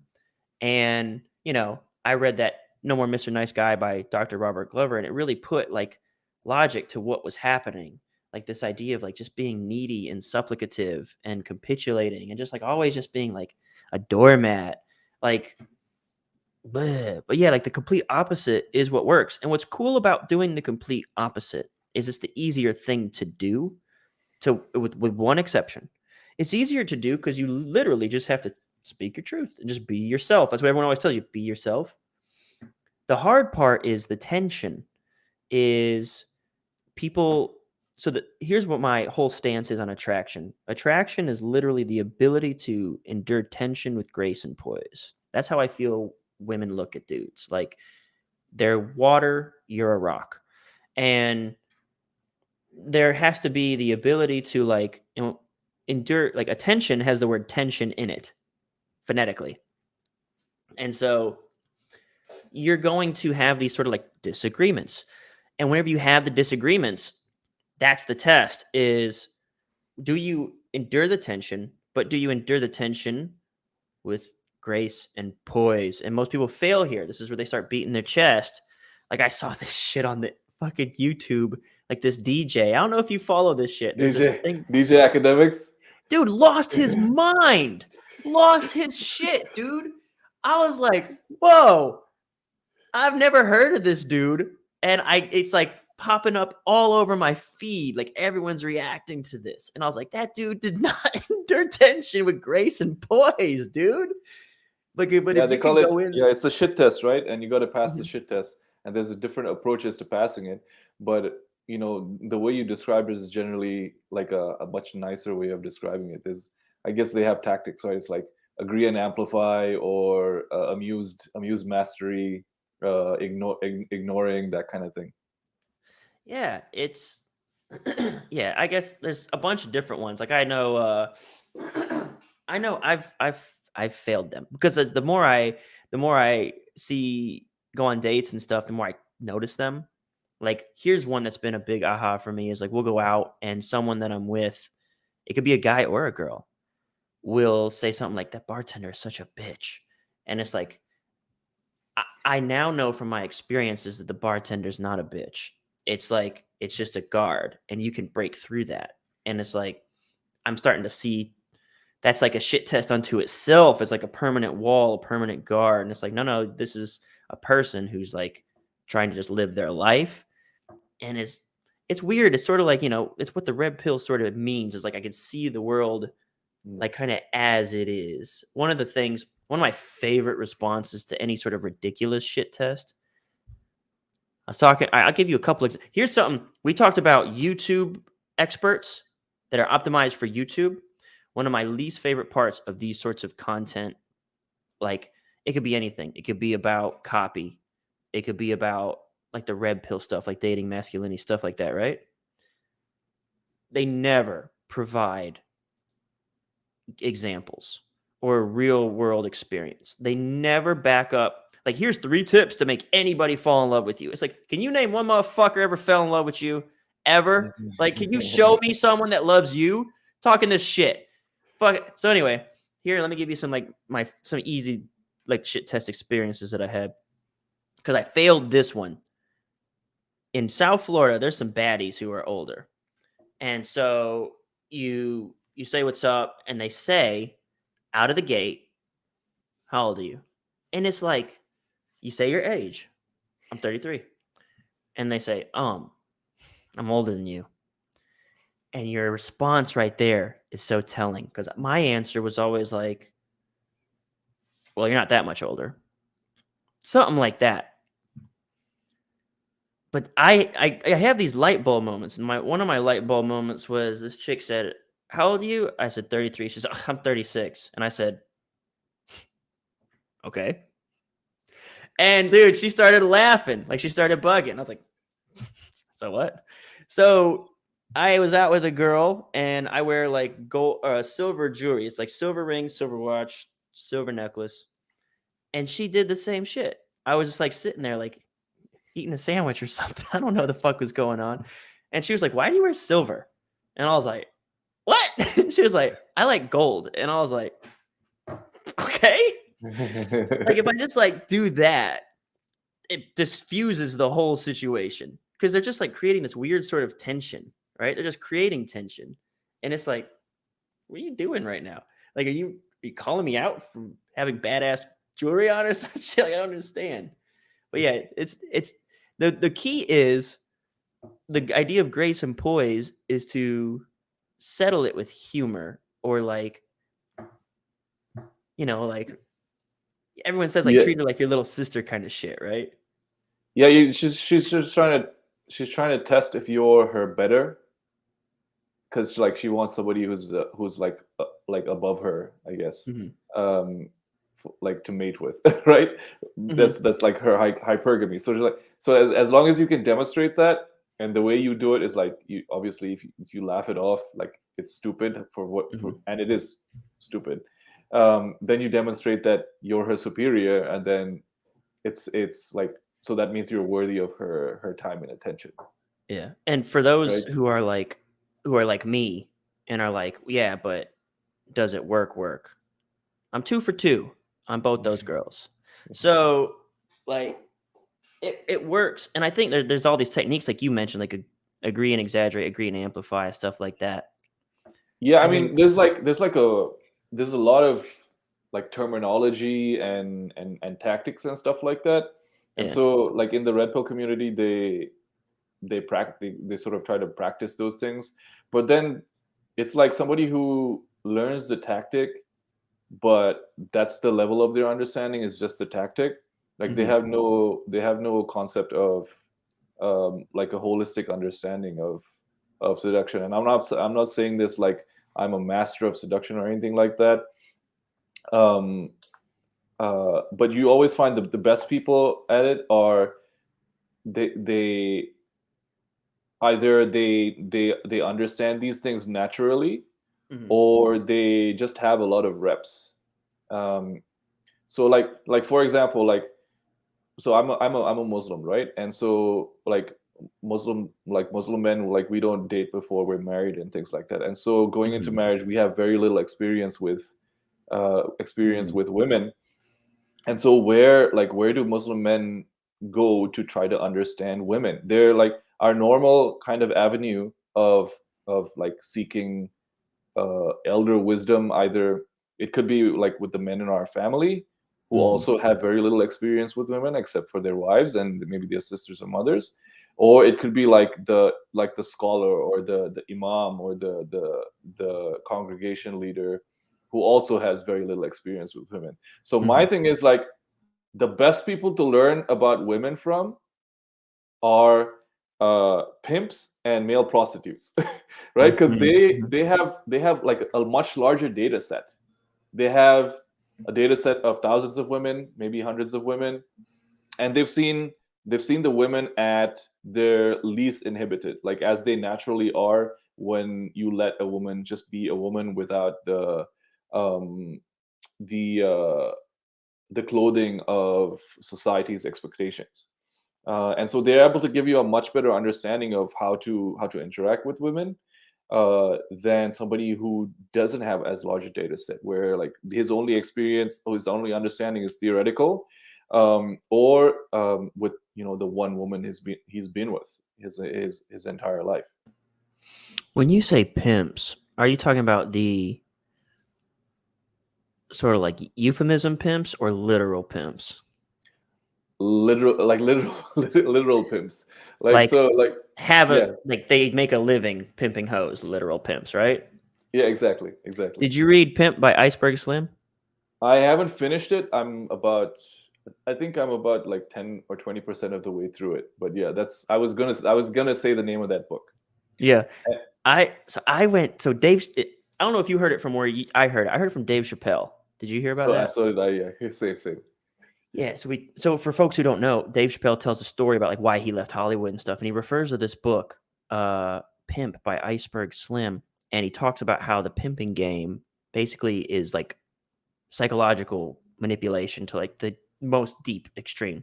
And I think it's been a while since I saw it. I think what he was doing was saying like that's what Hollywood was like. And he tells the story about at the end how he like super manipulates this woman.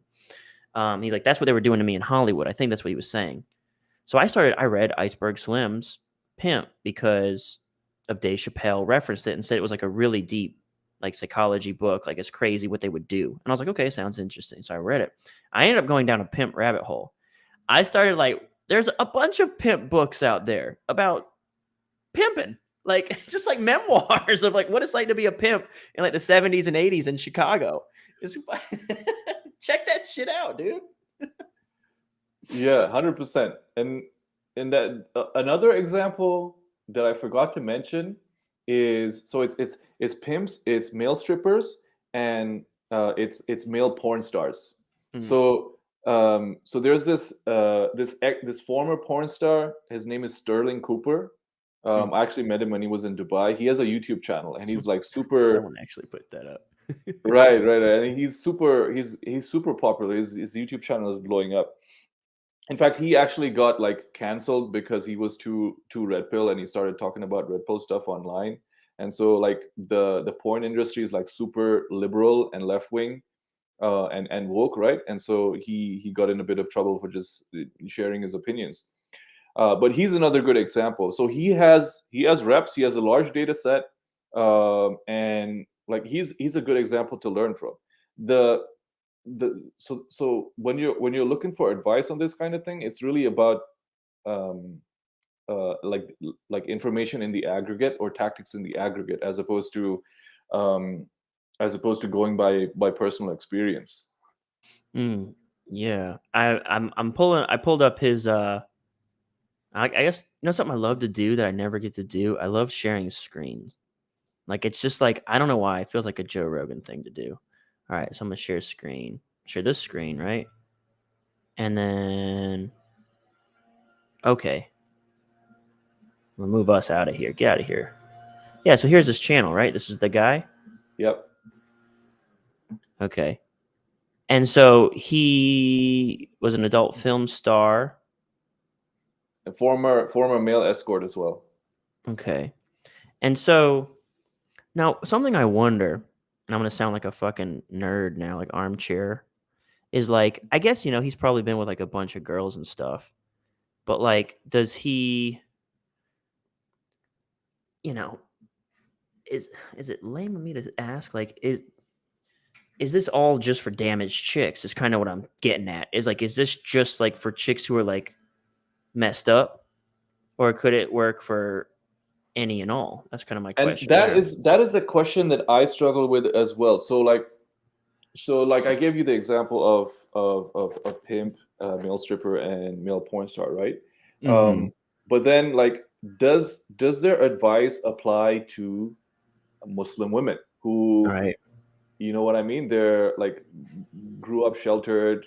Um, like it's a coin flip on whether or not they're a virgin when they get married, but most of them are, especially if they're, you know, from Eastern countries.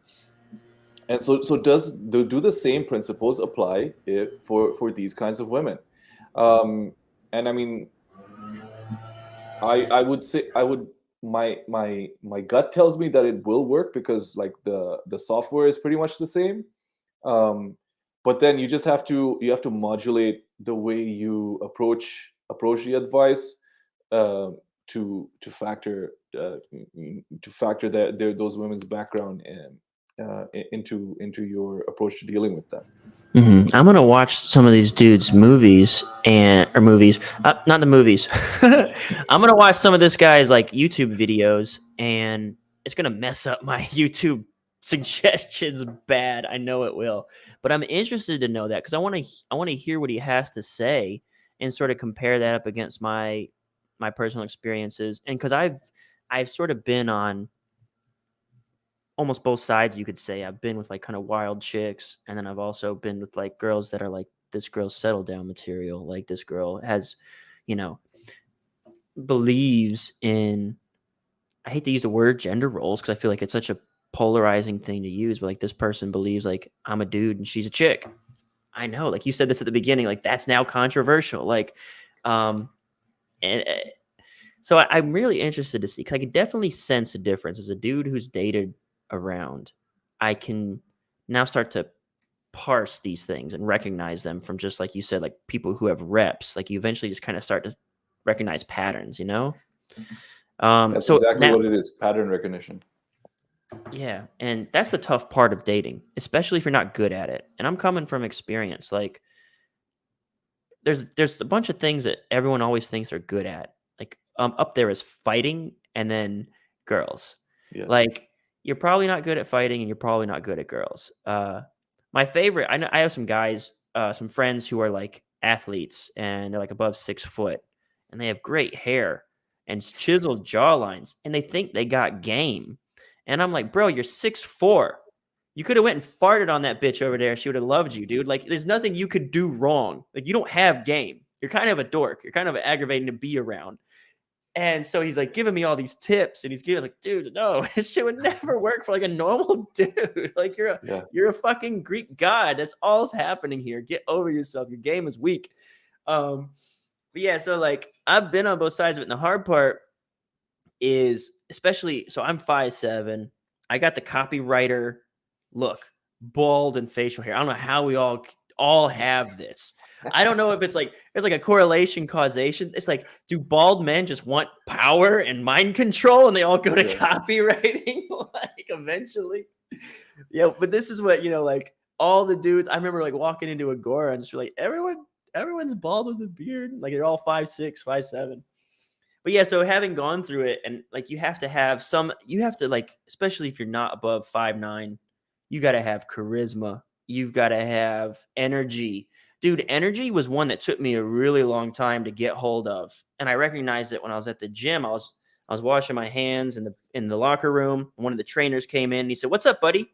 And I saw, another dollar, another day. And like he started to walk away. I was like, "Wait."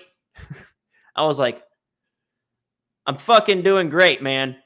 And like I could just like, because when I said it, I was like, "Why am I mumbling like a little bitch right now?" Yeah. Because it was like 8 in the morning. I was like half asleep, and I remember like just the way that I said it, like it almost like rolled out of my throat. I was like, another dollar, another day, and I was like, I have these little light bulb moments. They stick with me. They're stupid little moments in my life, but I'm like, dude, no, it's not manly. That's not dope. Like, tell that dude stop and tell him you're doing great and tell him it with some fucking energy.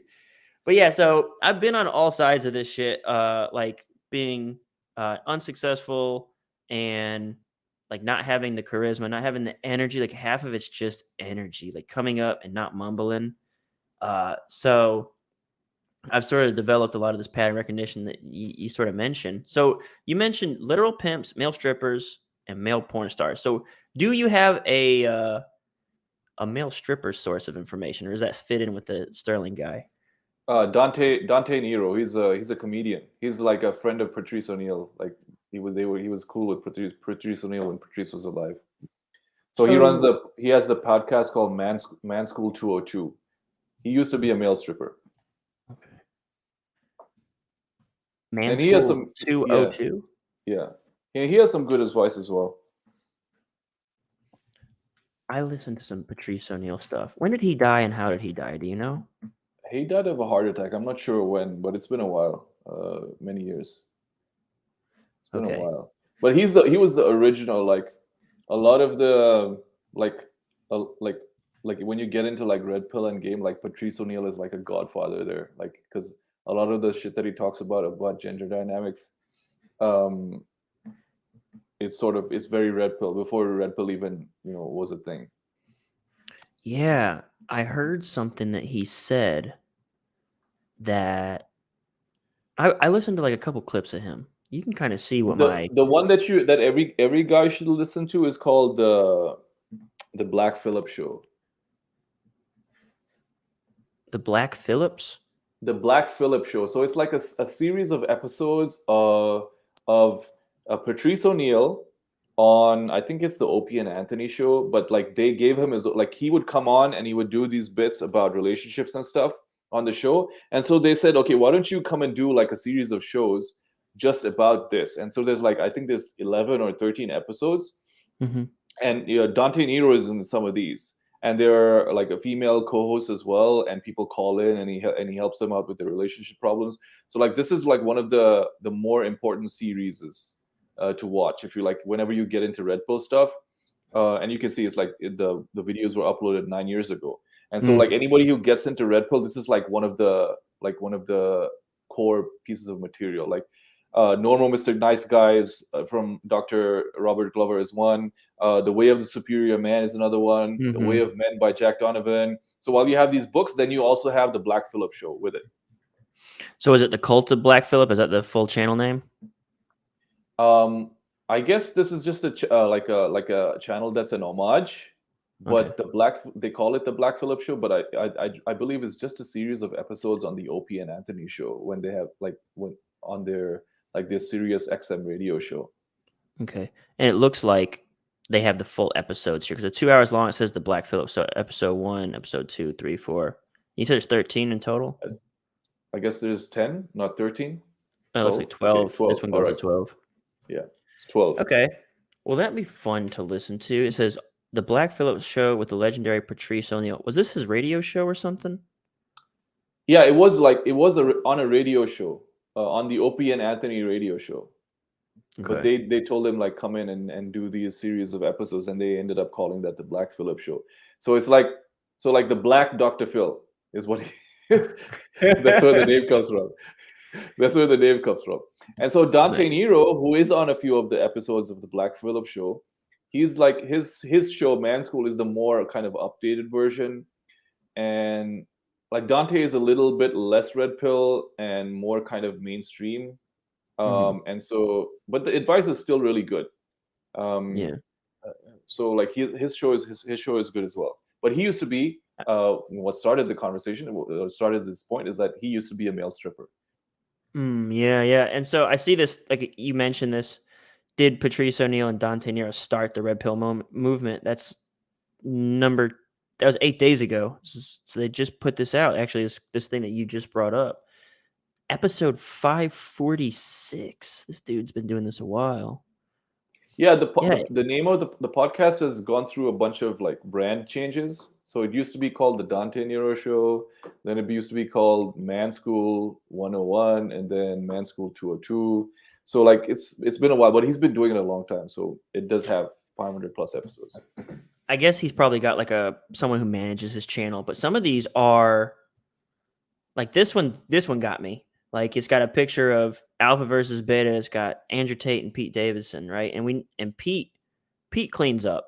He's been with Ariana Grande. He's been with Kim Kardashian. Like that dude doesn't seem to be having any trouble. So that like this one gets me. I saw a couple on here that I'm like I already can tell I'm gonna end up watching some of these. I do want to see this one. Okay, cool. So now I got some stuff to check out. A little bit more hesitant about the Sterling one for some reason. I just feel like it just seems a little too on the nose for me. It seems like a little too aggressive. Like, I don't know. No, I think it's Look at cleaned up look at really. this. Destroy her inside. So his stuff, like he has an editor, and they come up with like really eye-catching titles and thumbnail images. So, but the actual information is quite safe for work, I would say. All right. When I leave this office, my home office, or when I come into my home office, I'm like looking around. Anyone gonna listen to my seedy YouTube experience? All right. And now everyone else watching, whoever comes to this forever now, has cool YouTube channels to scope out. Yeah, Hey I man, shouted at everybody. yeah, right, Yeah. dude. I feel like we've gone through like. I think this is something that is important to me. Is I don't like the labels because the labels are tainted. But like men's health, like men's mental health movement, like it started as like men's rights, right? And then I feel like it's closer to men's mental health, but the labels are not cohesive to a conversation. But you could just even bundle it all under self-improvement. Again, I'll be honest, like I've gone from no clue to somewhat of a clue to coming up with like these little life philosophies that guide my behavior. And that's why I like talking about this stuff and sharing it, because I feel like I've got little perks or benefits that have helped me. I have a symmetrical face, right? I'm not tall, and have a great head of hair. There's a lot of things that I don't have, but I've got little privileges that have helped me along the way. But I've also had little setbacks and disadvantages. Single parent home, not a lot of money, weird relationship with substances growing up, like bad things. And so every time I sort of cross a hurdle and I'm like, damn, that was hard, and I had to sort through a lot of bullshit, I try to sort of curate that and give it back to people who might be in a tough spot. And I think again, like the men's mental health thing is kind of sad to me, because I look at these statistics and studies that show basically what the OGs, the four horsemen, were saying, the hypergamy in action. Like if you look at like Tinder studies, the way that everything gravitates to like these top 10% of men. And so you have a culture that thinks like men are trash, but it's like, are they trash, or is everybody throwing themselves to the top 10%? And you have 90% of like depressed, lonely, sad people. And then you have celebrities mocking the 90%. You have celebrities calling them pathetic and incels and desperate. And I think that is just disgusting. And especially as such like progressive, liberal celebrity culture that we have to fucking have forced down our throats, for them to sit there and judge average people who are trying to get by. I think that shit makes, I mean, I don't have to say think, it makes me sick. And I saw a clip with like Jordan Peterson on Piers Morgan whenever he started to get emotional about it. And it's like, he's reached a point where he's like, I don't know what else I can do to try to help these people, because every time we try to lift them up, people in the establishment smash them down. And it's so hypocritical of these people who go to these fucking galas and try to wear like climate awareness and all this bullshit to like just stomp on other people because they can't get laid, essentially. Like, I don't know. That shit gets me fired up. It fucking pisses me off. Yeah, and it really is rough, but like also like the only solution is for the men to change the situation themselves. Because like nobody else is gonna care. Like a woman going through going through problems, like she's always gonna find somebody who's be willing to help her. Nobody gives a shit about a man's problems. Like, Mm. was one of the reasons why like if I'm going through some sort of problem, I won't even mention it to my wife, because like I know she doesn't give a shit. And how is she going to help? Like what's she going to help me with anyways? So like I try to actually just solve the problem myself, or I'll if I have to get somebody's help, I'll speak to one of my friends, one of my close friends, to get the problem solved. So the thing is that, yeah, okay, like the problem is also that you can't even talk about the problems. If you start talking about the problems, like, what do you like, the king of the incels? They call Jordan Peterson the king of the incels because he's just talking about the problems, right? And so you can't talk about the problems, and if you try to solve the problem yourself, then you're some kind of toxic misogynist. Like it's like seduction and the ability to romance women, or like skill with women is like the only kind of skill or domain of expertise where you're like, men are expected to know exactly what to do without receiving any kind of training, right? And then so like you try to get the training that you need by reading red pill material, by reading reading different books like No More Mr. Nice Guy or The Way of the Superior Man, or by watching the Black Phillip show. And then it's like, what are you, like a loser? Who needs to learn how to be a man? You should just be a man. Like, people think that men are just show up being this fucking 6'4" alpha, $100 million net worth, fucking driving a Bugatti. No, that's like fucking forged in the fire, right? And you have to, like, there's a lot of struggle that goes along the way. And so like the men, these men, these incels, like, they have the ability and the capacity to like force their will on the world and make it give them what they want. But also, like, there's a problem that even when they try, society says that they shouldn't be trying, is the problem that I see. I think that is the that's kind of like there's some overlap there with like my sort of aha in philosophy, which is, one, the world does not want you to be high value. Okay, so that's not even mine. I saw that from the YouTubes. Like, the world does not want you to be high value. Like, the world does not want you to be high. I'm trying to think of another way to put it, but that's like the best way I can put it. So they don't want that for you, and it's not even malicious. It just is nature. And so what happens is, that's where the tension thing comes up. So one of the little experiments that I did that I'm persisting in is the unbuttoning of the shirt. And so I did it at a Latin night with a flower shirt, and I did it almost as a gag. And I got all this attention. It's funny, I was out at a real estate meetup last night, and this dude was wearing this goofy cowboy hat. He had almost identical story as me. So I'll tell my story, and then all you gotta do is change the shirt to a cowboy hat. Right. And I went to the salsa night. I had the flower shirt on unbuttoned to like my navel, like just trying to be like all the Latin guys I was hanging out with. And it was like, it worked for me. And I was only gringo, so I was a bit of a novelty. So then I'm going to do this again. And I go to a regular bar, same shirt, unbuttoned. And I end up just having more people sort of approach me, talk to me, more attention. And it's funny, the girl in some of my stories, I met her that night wearing that shirt, and we've hung out a lot. And what I feel like it is when you do this, when you do anything high value, Mystery talks about this in his book, The Mystery Method. You're either the looker or the lookie. Like, people are either looking at you or you're looking at everyone else. And you don't want to be the dude looking. You want to be looked at. And so that's where you want to be. Now, here's the problem. Here's where it's like forged in the fire.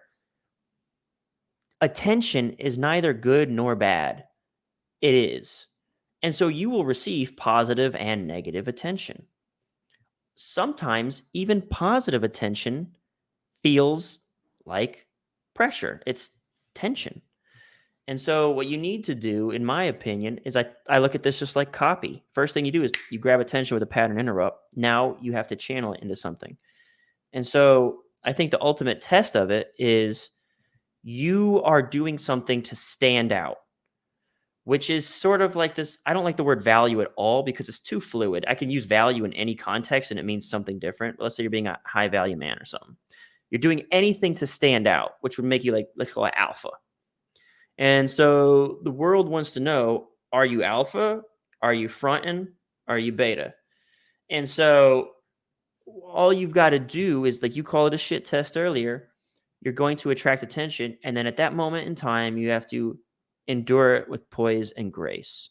Be happy that you're receiving attention. You cannot label it good or bad because that's an ego uh, label that you're slapping on it, that this person is being generous and like praising me. They're being complimentary or they're being insulting. And it's neither. That's what I'm trying to say. Like when the bartender was a bitch, it's like, no, that it just is. She's just this way, and you're giving it a positive or negative label from your experience.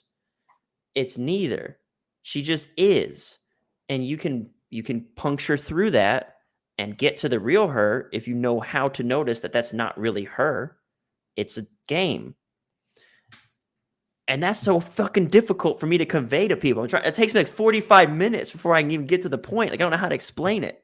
It's like, yeah, it's that whole like what's understood doesn't need to be explained kind of shit. It's just like I want to help people sort of see that like the pressure of attention is neither good nor bad. Sometimes people will give you what you feel is positive attention. Sometimes they'll give it negative attention. But it is good that it just exists because it's for you an opportunity to handle it with poise and grace. That's like my synopsis. Thanks for coming to my TED Talk shit. Yeah, it's like the opposite of love isn't hate, right? The opposite of love is indifference. Yeah. So like whatever you're doing, it's like why most advertising fails is because it's not noticed. For the advertising to work, you have to first get noticed. If you're not noticed, then you have no opportunity even to persuade. And so that sort of ties exactly into what you were talking about with your shirts or getting attention from females or getting attention from anybody at all. Is like first you have to get noticed. And I think the problem is like people are so afraid of standing out from the crowd, so they're not willing to get noticed. And on the other end of the spectrum, you have people like Cernovich now, where he's like I have no sympathy for these guys anymore because all of the tools are available for you. Like you don't live in a better time in history. Like for the high value men, they live lives like he actually says this. He's like they live lives better than kings of the past and emperors of the past. Like if you think about the lives that the Tates live, people like the Tates, anybody, Dan Bilzerian, the lives that they live, like it's unmatched. Like there's very few people on the world that can live lives like that, and kings of like 100 years ago couldn't live lives like that. And especially for young men who are like in their late teens, 20s, and things like that, they have all of the options available to them. It's just that they have to put in the work. It goes back to your point earlier that no one gives a shit about men's problems, and it's up to the men to sort of solve them for themselves. And I mean, that's really it. Like that's like I don't know how to get that harsh truth on one of my philosophies. Like life is struggle, needy guys finish last, and the game is played in the field. All of those sort of are little sort of ladder steps. They're little helpers for you to do the work yourself. Like recognize life is struggle, and therefore, what can you control in your struggle? Well, you can control which struggle you choose to engage with. So if you hate your job, you're always going to have a job. Fucking pick a better job. Like Jerry Seinfeld says, pick the struggle you most enjoy. Yep. So you obviously picked a shit struggle, but it's, Mark Manson talks about this in The Subtle Art. He says, it's not your fault, but it's your responsibility. That's the plight of men. It's not your fault. I mean, maybe you were born with some disadvantages or something, but it's your responsibility to make the most of it now. That's it. Hey, man, here's something I want to do really quick. That's a good pivot point. I feel like I want to put a period there. What I'd like for you to do, because I have a small bladder, is I want you to pitch the group on something. Sell them something. You got some courses or something you can pitch them, tell them why they need it, what the problem is, and then give them a pitch. Would you like to do that? Sure, go ahead. I'll take care of it while you're gone. I'll be back in like 30 seconds. All right. While Kyle's off taking a piss, I wanted to talk to, if you're watching, if you're a copywriter in the global south, so Latin America, Africa, South Asia, Asia, and even Eastern Europe. I have a membership program called CopySkills. You can find it at getcopyskills.com. And my goal for this membership is to make the coaching and mentorship that you need accessible to you at a price point that is affordable. And the reason why I'm doing this is because the vast majority of the popular programs that are out there are, priced outside of what you're able to pay. Like if you think about paying $500 a month for a program, or $1,000 a month for some other programs, or paying 7K for a 12-week program, or 9K for a 16-week program, it's literally impossible for people who come from the countries that we do to afford these programs. Now, you could, by all means, get all of the information that you need for free. You could also sign up to all the direct response email lists, watch all of the direct response promos that are running right now, go look for advertorials and find out who, reverse engineer the funnel. You can pretty much train yourself that way. The problem is that if you don't know what you don't know, okay? And so the CopySkills membership is about curation. It's about helping you avoid all of the mistakes that I made, because I've been doing this for 3 years now, and I've only recently got traction. So in the past couple of years, I've managed to actually find a little bit of success, not a lot, but a little bit of success. And so I made a lot of mistakes when I was starting out that you don't have to make. And so I'll be able to help you with that. If that's something that you'd be interested in, we have a wait list. Currently, CopySkills is closed for enrollment. We only open for enrollment once a month. And so you can go to getcopyskills.com/waitlist, getcopyskills.com/waitlist. And one more time, getcopyskills.com/waitlist to sign up for the waitlist if you're interested in joining a membership that is affordable and will give you the tools that you need to build a successful freelance copywriting business. Right on time, man. I just finished with the CTA. All right, it was Get Copy Skills. Is that it? Getcopyskills.com/waitlist. I'm still building out the website. I did everything kind of on the fly. So Whoops. just the website is up. That was supposed to be a banner, not a chat. I don't know how to use technology. Get Copy Skills.com/ Wow, that took a lot longer. All right, there you go. Wait, damn it. I still don't know how to use technology. There it is. Does that look right? That looks right. Exactly. All right. Cool beans. So, do you want to? Did you say the price? Do you want to say the price? I generally avoid saying prices in case they change on recording. The price. My business model there is I'm trying to do it like an airline, where the core price for individual copyright is always going to be the same. So it's going to be $20 a month, and then I'll find other ways to monetize on top of that. And even at $20 a month, it's like I'm pretty much at my current effective hourly rate. I'd probably be losing money if I actually thought of it that way. So it's really not a profitable endeavor, but I have a feeling that it's going to grow. And also, it's a nice kind of hiring ground for copywriters from my agency and things like that. And so if I want to scale the agency, I'll be able to do it easy that way, because I'll only be hiring people I know and who've already been trained by me. Exactly. So I have a very similar model with the Inner Circle and the agency. I have a Copy Squad agency. So what is how new was your agency? Did you just start that? Dropkick Copy has been around since I've been writing copy. We only very recently niched down to offering email copy. Over in the past year. Before, it was like a generalist kind of copywriting thing where we used to do everything. But I found that we just got good at getting results with email, and it's easy to do, and it's easy to deliver. And most of our clients, or most of the leads that come to us, then they need help with it. So they're most of them are like B2B coaches, or they run high ticket coaching programs. Mm-hmm. And so they spend all this money on paid traffic, but they never fucking email the list. And so we just come in and start writing 3 emails a week, and we're able to like get crazy results for them. Like one Mm-hmm. client, we added $300,000 to $500,000 to his annual run rate just by showing up, because he wasn't emailing his list. Mm.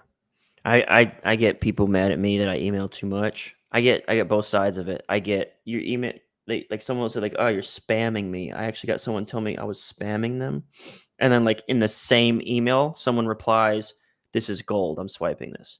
So it's like there are folks who clearly don't understand the DM game, direct marketing game, and they're on my list trying to learn copy, and it's like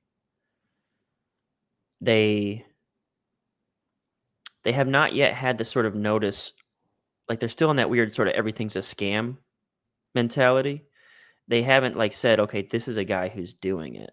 Let me pay attention. Instead, they're still of the mindset, oh, this is a guy who's trying to make money off of me, or he's spamming me, he's scamming me, he's doing all this stuff. And it's like, if you understood how direct response works, the game that you're trying to get into, you would see I'm doing it in action to your face. You're part of it. So I don't know. He'll learn eventually, I guess. Or maybe he won't. Who cares? So you got email. You doing a lot of emails and stuff like that. One of the things, hell, maybe I should talk to you. So one of the things that probably, do you use DIC in your emails? Do you use like marketing, or is it like content kind of emails? So I've been using DIC to train the other copywriters that work with me. So I only have like one copywriter that works with me, like on a regular basis, and he's my brother, my business partner in Drop Copy. And so I think after I introduced him to your stuff, his emails got a lot better. Do you guys sort of write that like short, like just move them to the sales page emails, or are you writing like longer stuff? We oscillate between the two. So we're writing to get calls booked. So it's almost like the same thing, because the selling happens on the phone, right? So all we got to do is get the call booked. But then we also have to be careful about who we're sending to the phone call.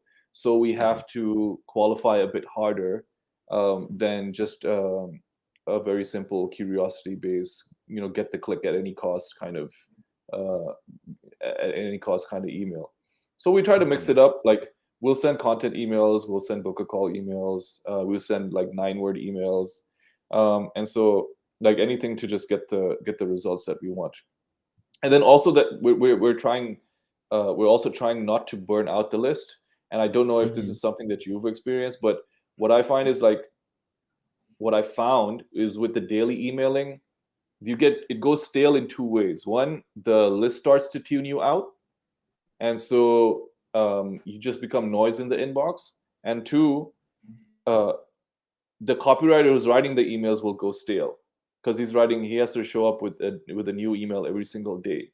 And so what I've been recommending more recently to clients is to switch to 3 emails a week, and then with resends to unopens or non-clickers or even non-buyers, if you want to be super aggressive, that's essentially like you're emailing every single day.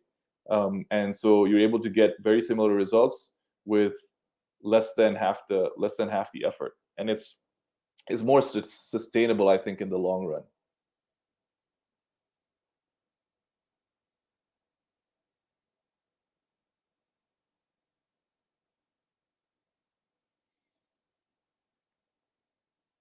Kyle, are you able to see me or hear me? Seems like I'm frozen or you're frozen.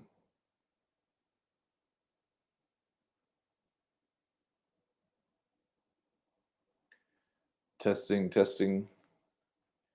We still going live? Let me check YouTube real quick. Yo, drop a one in the chat if you guys can hear me live.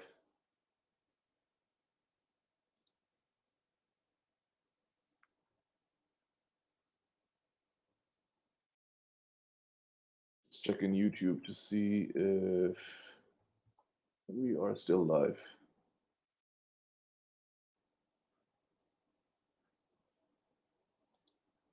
Yeah, Kyle is gone. He's probably gonna log back in, and so he's probably gonna log back in. So I'm just gonna wait for him until he shows up. So it's back to the Nabeel show. Okay, so while we're here, also, if you're not interested in the CopySkills thing, you can just sign up to my email list, which is nabeelazeez.com. You can find the link to sign up to my email list there. So I was entertaining the crowd while you were gone, Kyle. My fucking laptop just absolutely went dead. So I got another laptop right here, and I just fired it up. Nice. Yeah, backup laptop. Just whip one out of my pocket. Yeah. So, I see. Technical difficulties. Kyle froze. Yeah, man, that's embarrassing. It's annoying. I look very exposed, like overexposed with this new camera. One second. Well, that's how you know this shit is live, right? Like this is get to see this shit break in action in real time. You can see my shit fall apart. All right, yes, I got to get a new laptop. I really want to get the new Windows like Surface laptop studio thingy. But anyway, so yeah. Well, we're talking about emailing a lot of people, right? And emailing them all the time. Yeah, exactly. So I switched to, or I've been trying to switch to 3 emails a week. Just because it's more manageable and more sustainable. I don't know if that's the same thing that you've experienced. How many emails do you guys send a day?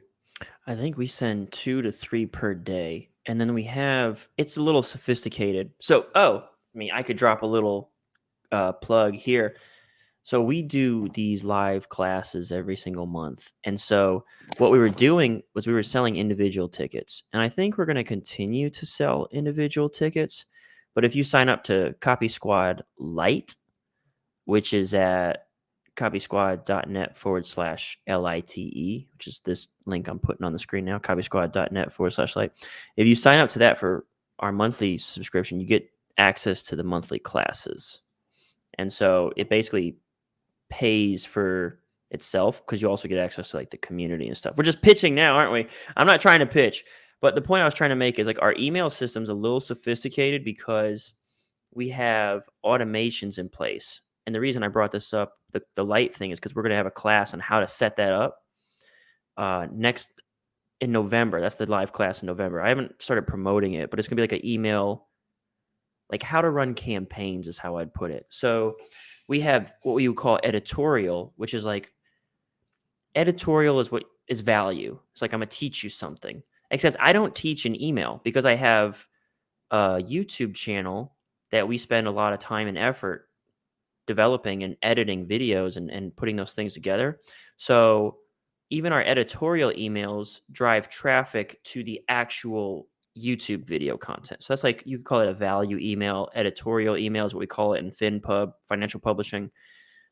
And then we have marketing emails. So we generally do like an editorial email, maybe 2 marketing a day.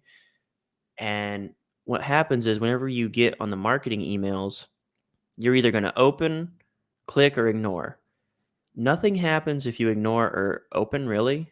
But if you click, we'll move you to we have like, if you click, we'll move you to a new set of emails that's a little more catered to someone who's obviously a little warm for it or has seen the sales page.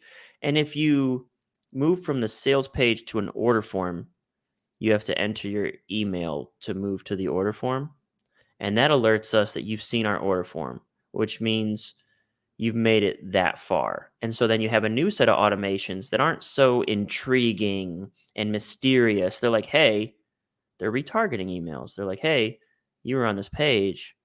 Here, let me just give you now I just need to give you a snapshot of the offer that you checked out, remind you sort of like what you're missing out on and stuff.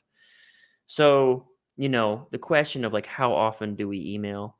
I would say we email about 3 times per day, but then depending on what sort of action you take, and then, so some people be like, I get too many emails or you email me about this too much. It's really dependent on the action that you took that kind of determines what sort of email you get next.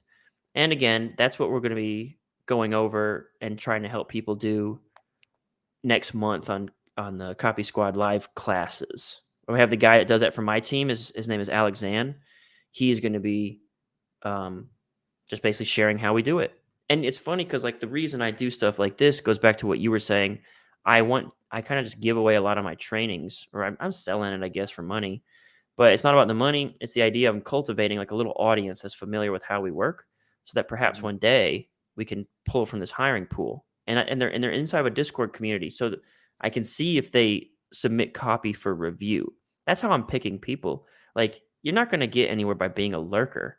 Like, if you submit copy and you're engaging, either submitting copy and reviewing copy, like that's how you get good at copy. So it's kind of like a two-way thing that I want to train people when they're not on my team so that they could possibly just walk on and be, ready to rock and roll.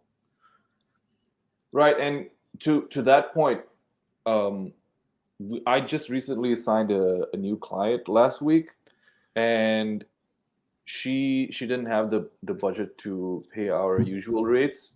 So I told her on the call, here's what I can do for you.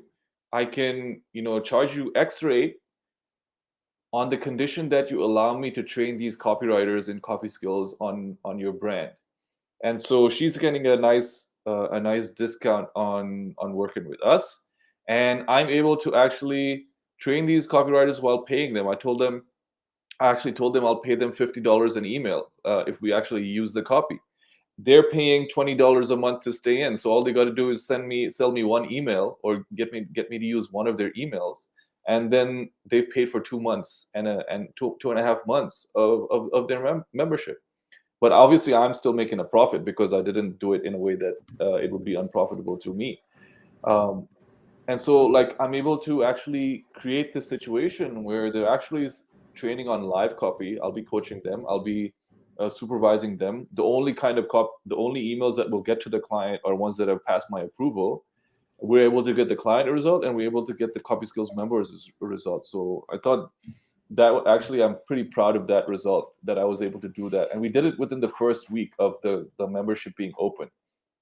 And I told them that when I enrolled them, like, this is one of the things that I'm going to do for you guys.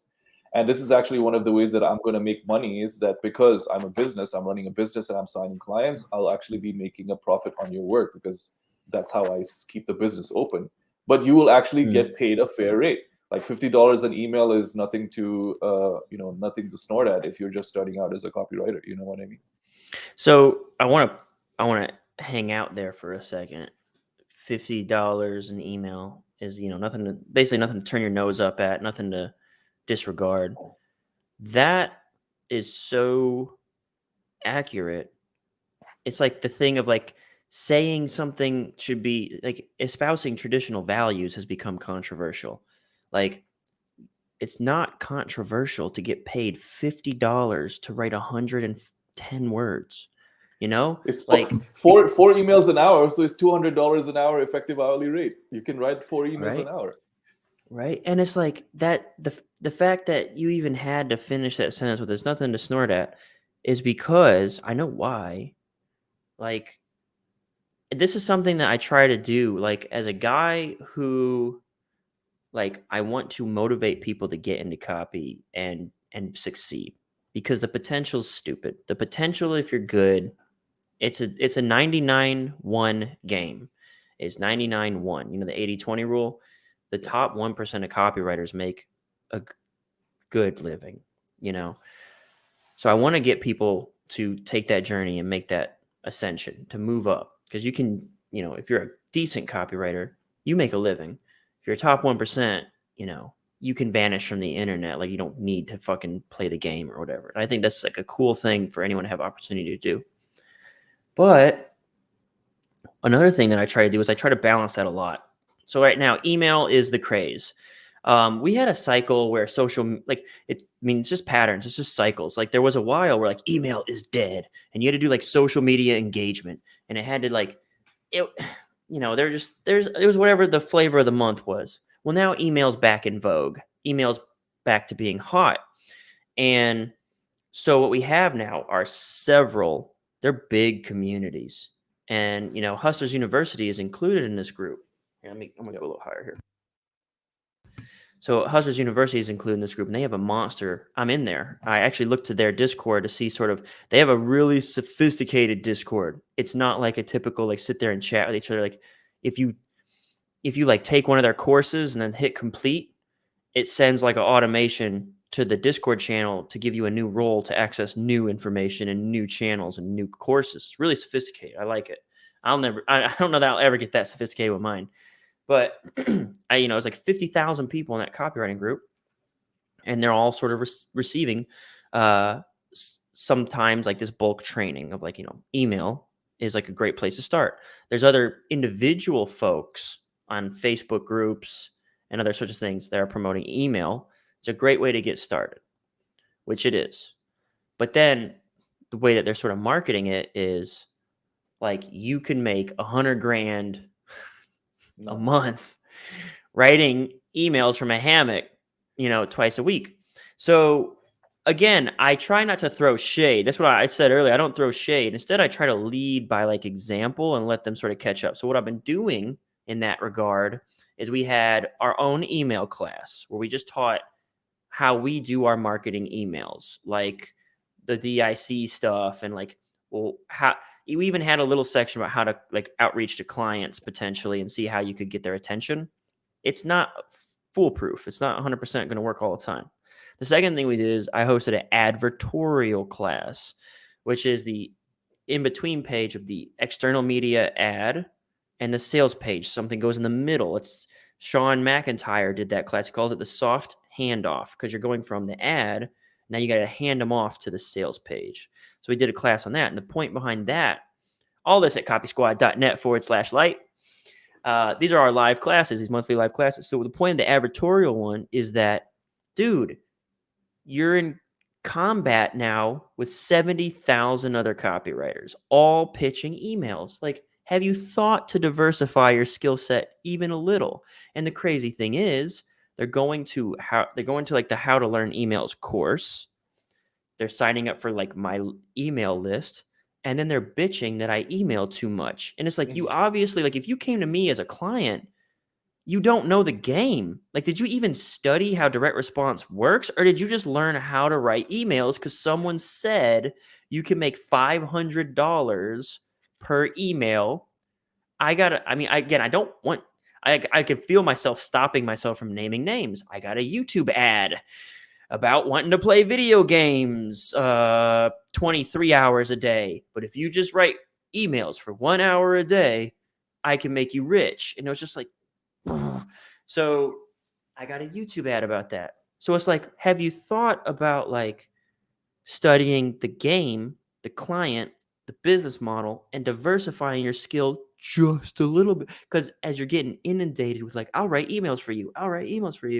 Like, if you could just say, I'm a short form expert. I can write emails, advertorials. Boom, you're all of a sudden super different. Like, because there's 40 some odd thousand coming from this one emails training and blasting everybody. And so the next thing that we're going to do this month in November, how to set up a full campaign. Like, that's where the money is. Like, abandoned carts, like autoresponders for clickers, like just the general sort of like feeler emails before you start trying to convert them. Like, that's the actual game, because everyone right now is just focused on like, can I do disrupt, intrigue, click for 100 words? And then they're just trying to sell that. They don't really understand like holistically the business. You know what I mean? Yeah, and that's another thing that I'm thinking about for the membership is what is the most profitable thing for me to teach them. And I remember watching that video where you talked about like everybody's selling email. Why don't you try to sell advertorials and stand out in the inbox when you're doing cold outreach? And so that's one of the recommendations I gave to some of the members is, start learning advertorials, and I might, start teaching them how to do advertorials, um, so that they could, be a bit more complete as short form copywriters.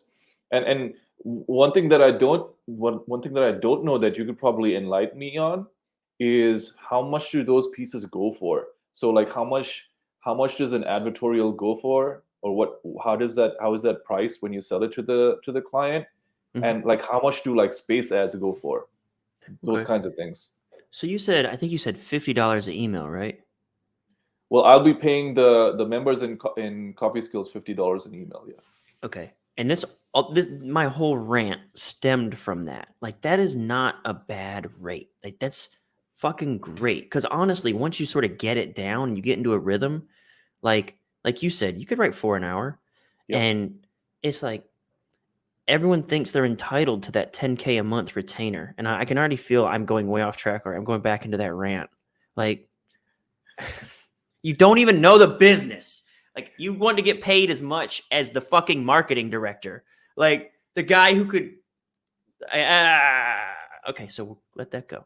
The question you asked was about emails, about advertorials, space ads. So I would say stick with that. Stick with, like, me and Jake Hoffberg did a video in the Agora office where we talk about long-term greedy. Okay.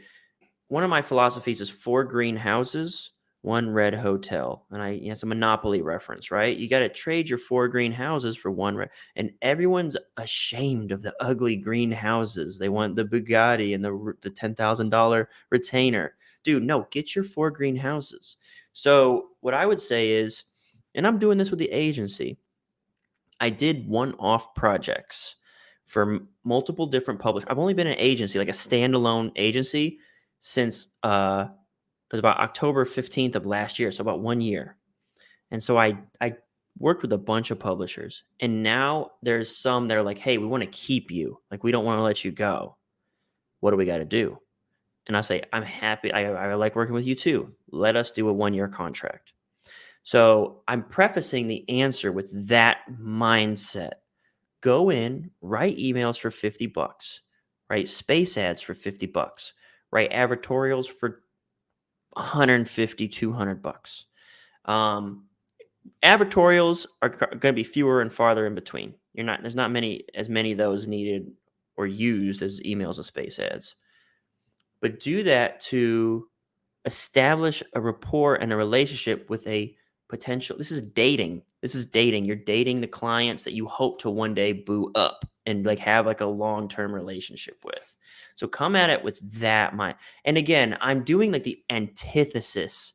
I'm trying to almost undo the marketing that exists around this field. Like, it's not write 1 email in 1 hour a day and make 10,000 a month and be a boss and tell everyone else that I charge my worth. Like, you know what I'm saying?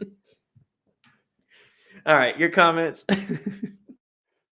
It's like those entitled women, right? Like, I know what I'm worth. Well, yeah, rabbit hole. What a can of worms, right? Like, yeah, I see it on, I see it on Facebook groups. So occasionally I somehow end up in a Facebook group. I try to avoid them. Sometimes I get tagged and it's very nice. And I'm like, oh, that's very nice.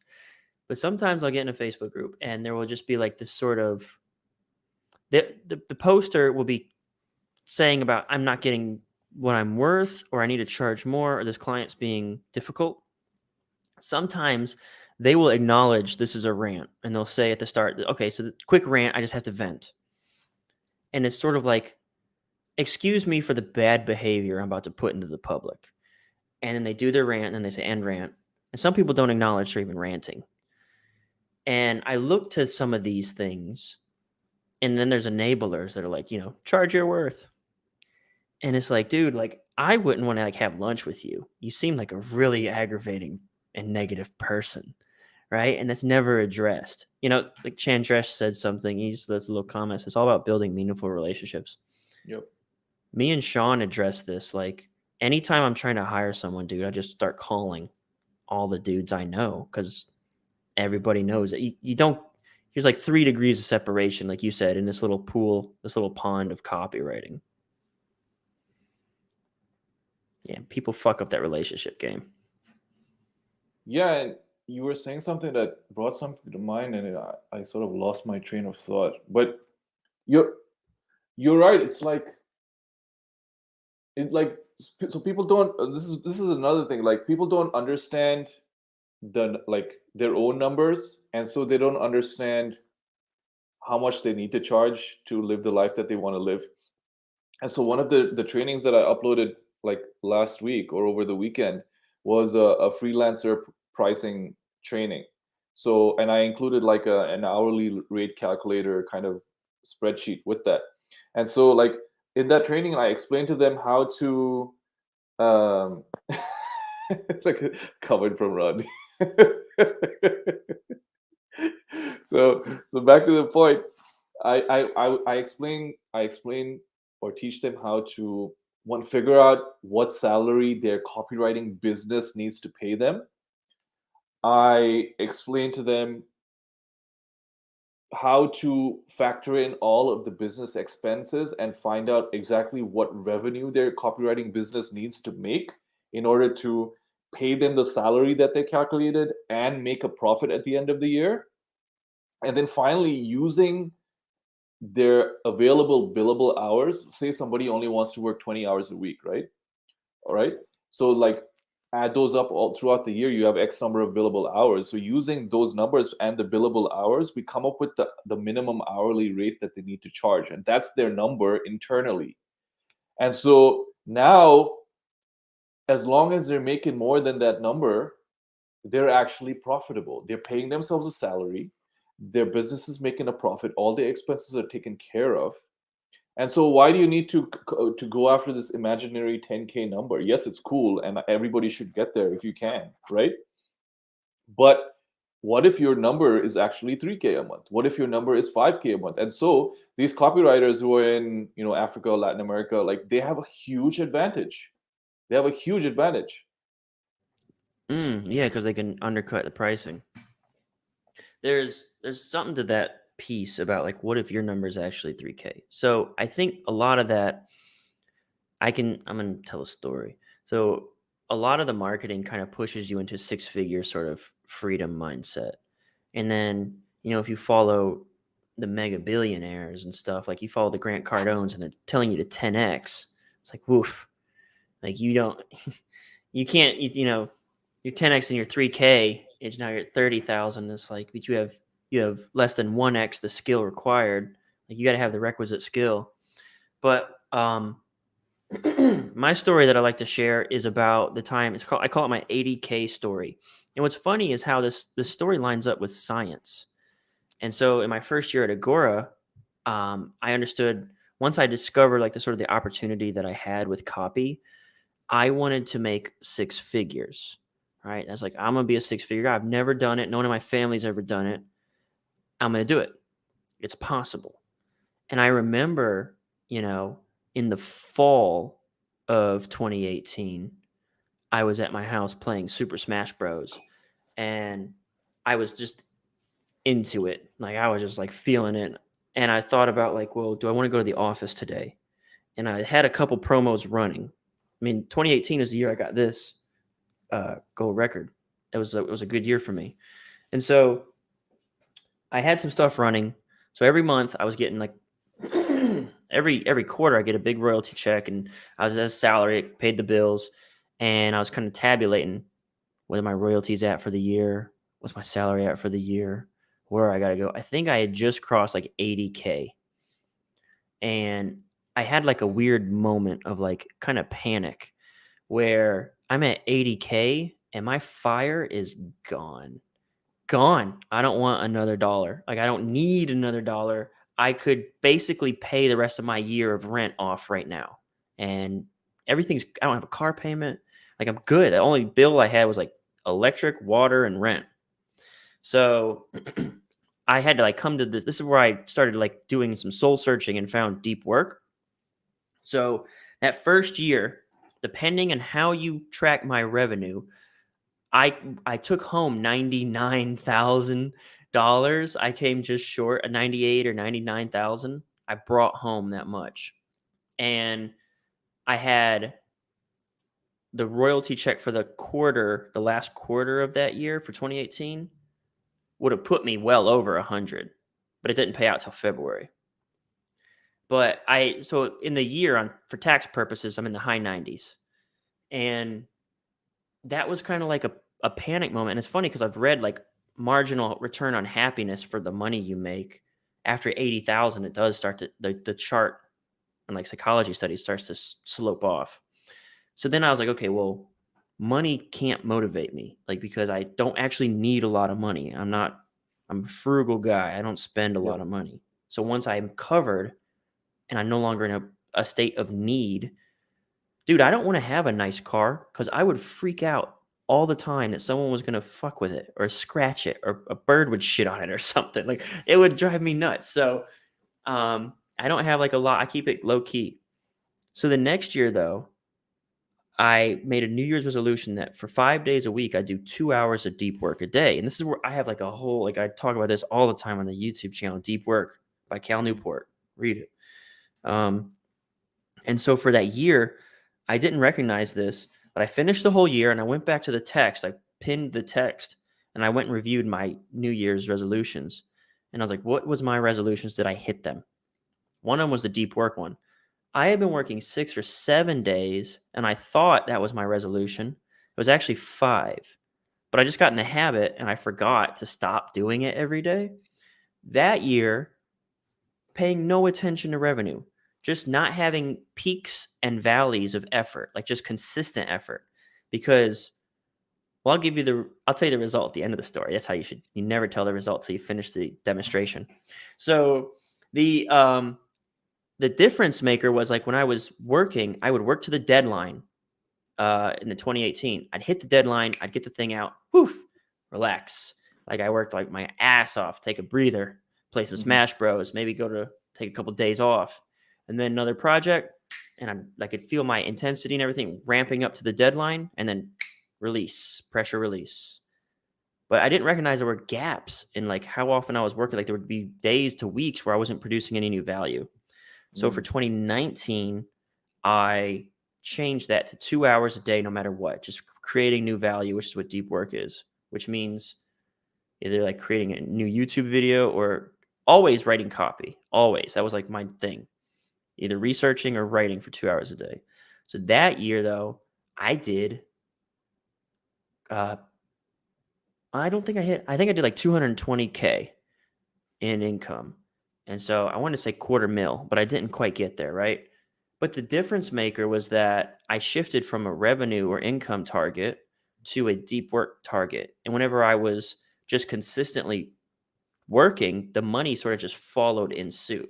And I took all my attention off of trying to make a certain amount because then my energy would only go to the point where I was like, satiated money wise. Does that make sense? Yeah, absolutely. And I have sort of like a similar story where like like I launched a CopySkills membership recently, like right, like past 2 weeks, and then just before that, a couple of months before, I launched a lifestyle brand for MuslimMan, which is essentially a new, currently just a newsletter. Um, and I did those even though I really want to actually, my main thing that I'm trying to do is scale the agency. But after a while, um, I got so like bored or like antsy of doing the same thing over and over again, just writing for clients, trying to find clients, marketing to get clients, that kind of thing. And I have these ideas that have been in the back of my head that I put on the back burner for so long because I've been focusing on this agency, that I just decided, okay, fuck it, I'm just gonna go for it. I'm just gonna launch these things. And so after launching the lifestyle brand, which is just basically, I call it a lifestyle brand for positioning, but it's just a newsletter at the time for the time being, but it will grow into something much bigger. Uh, like we're producing a new book, and that's already pre-sold a few copies. I'm hoping that's going to sell a lot of copies when it's released in January. And then we launched the CopySkills membership, and hopefully that is another avenue that's going to grow because I think that's probably the one product that I have that is actually differentiated and has an actual potential moat around it. As long as we keep doing that, and so I think that just by like following my instinct of trying to do a lot of things, rather than sticking to one thing, I might have the same result that you have, even though the conventional wisdom is you just got to focus on one thing until until it gets you the result that you want. And so it's sort of like a side kind of story, but I still feel like it sort of has a similar kind of element to it. I could comment on that. So like my first year of learning copy, because I was always bad for this, and I recognize it sabotaged my ability to have success. My first year, and I made a video about this. I called it the Mad Men hack. So if you watch the TV show Mad Men, which is about the Madison Avenue advertising guys from like the 60s, Great show. Peggy, yeah, it took me a minute to get. I tried twice to get into it, but once you get into it, like, oh, it's deep. I So watched it through 3 times, I think. yeah, dude, that's crazy. But yeah, so when people ask me what I do, because it's a very difficult thing, I always say, "Have you ever seen Mad Men?" And they say yes or no. If they say yes, I say, "Well, I'm Don Draper. That's my Yeah. job." So the Peggy character, I remember her like working Christmas in the later seasons, and that was what I said I was gonna do. And when I met Evaldo, I was like, okay, he could be Don Draper. Fine, I'll be Peggy. And that was kind of like my whole thing is like for 1 year, and I wasn't really good about this because I am disagreeable. Me and Evaldo butted heads a lot. He would tell me what to do, and then I would just be like, why? So don't do that. It's a douchebag thing to do. So I decided for 1 year straight to just listen to a master, like find a mentor and just do what he says. Sleep on his floor if I have to, like that kind of stuff. And so I waited a whole year to start my YouTube channel because it's something else that drove me nuts was this idea of like, coaches selling coaches on how to coach after they've been a coach for like a week, right? It's like, so for me, I was like, I don't want to try to tell people how to do copy because, again, remember where I'm coming from. The Facebook groups made me so resentful because these people didn't have the authority to tell me how to write copy and they were telling me. So I said, I don't want to teach anyone or talk to anyone about how to write copy until I've had success. My first year, though, I did blow it out of the water, dude. Brought in 7.1 mil in revenue. And so I had all that experience. I worked with the best in the game side by side. And then a year later, I started the YouTube channel. But one of the things like that you mentioned was that I had to force myself to sit down and do the one thing like Gary Keller style. Gary Keller has a book called The One Thing. It's amazing. This guy's asking about my money. See, I hate bringing up the money question. This is my second year of working. Like, I think that's all we need to talk about, how much money I make. So my second year in copy, annual. And then what was I going with? So yeah, I had to force myself to just do the one thing because I was a shiny object guy. So if I could talk from a person who's gone through all that, and then it's kind of where I'm at now. Like one of the things that sort of strikes me now is the same. I still have the same shiny object syndrome. I get bored. Like now I'm the chief. I'm not a copywriter. Like I help plan the engagements. I find the engagements. I help with the research organization of the promo, structuring it and editing. But the most of the raw brute force writing is done by the squad. And now I've got like the YouTube channel. This is a different YouTube channel, and I got the copy YouTube channel. It's like and now I'm looking into real estate and stuff. Like I get kind of bored. But the thing I would say about before you move on is this is what I definitely did beforehand is I built my process first into a framework so that I could hand it off. Like I didn't just stop writing copy and then go do something different or just like start an agency. But like I first came up with like Nesby and what I call the beats of a sales letter. And we have our own individual unique research process, which I also will do a live class on at some point. So that it becomes a training for us and it becomes a training for the public. But yeah, I guess what I could say is like I know the feeling that you're having, the restlessness of like I've been doing this for so long, but document it before you leave it. First, get it down into a process that you can either sell or hand off so that you can duplicate yourself, so that you're actually still working, just someone else's body is doing your work. Yeah, and I 100% agree with that. That's pretty much been my goal for this year. So I started off slow. Like now my brother, who's my writing partner, he does a lot more of the writing than he used to. Um, and you mentioned butting heads with Evaldo. My brother does that as well, or he used to do that. And I had to like tell him like, listen, I need you to like stop fighting me on this and to just go with what I'm saying. And then I don't know if it was what I said or whether it was after I put him onto your stuff on your YouTube channel, but his writing immediately got better. It's like a night and day difference. Um, and now I send his copy to the client without any edits whatsoever. So like the only edits that happen is if the client wants to change something. And like we're not divas about that. Like I don't care if the client changes a few words here and there because it's like email copy and it's just has to book a call. So where was I? Yeah, so my brother's helping me out a lot more, and so one thing that I wanted to do with the copy skills thing was to try to train people in the way that I work, and maybe that's like a forcing function for me to systematize the way that I work, so that I can actually build the systems and then hand them off to other writers to write. Because like when they join the membership, I tell them um, they have to go through a bunch of criteria to become eligible for the paid gigs. And so part of that criteria is they have to actually go through the two courses that I've produced. One is a daily content machine, which is about the content marketing that we do for the clients, and then two is profitable AF emails, which is about the way that we do our emails for the clients. And so now they're fully trained on my methodology. Like so if they show up to the copy critique week, we don't do calls. I have them drop Google Docs and I do like screen shares if we have to. So if they show up to the copy critique and I can see that they haven't implemented what I've taught them in the actual email course, I tell them go watch these modules again because it's clear you haven't implemented it. So there's no feedback for me to give you until you actually try to implement it. So I think that sort of forced me to come up with a system, and I think that's going to help a little bit. It's crazy to hear because it seems like you're doing very similar to me. Like you have these courses essentially that you would sell, which are like your expertise in a box that you sell, but then you use it to train up your people so that they can use your system. Yeah.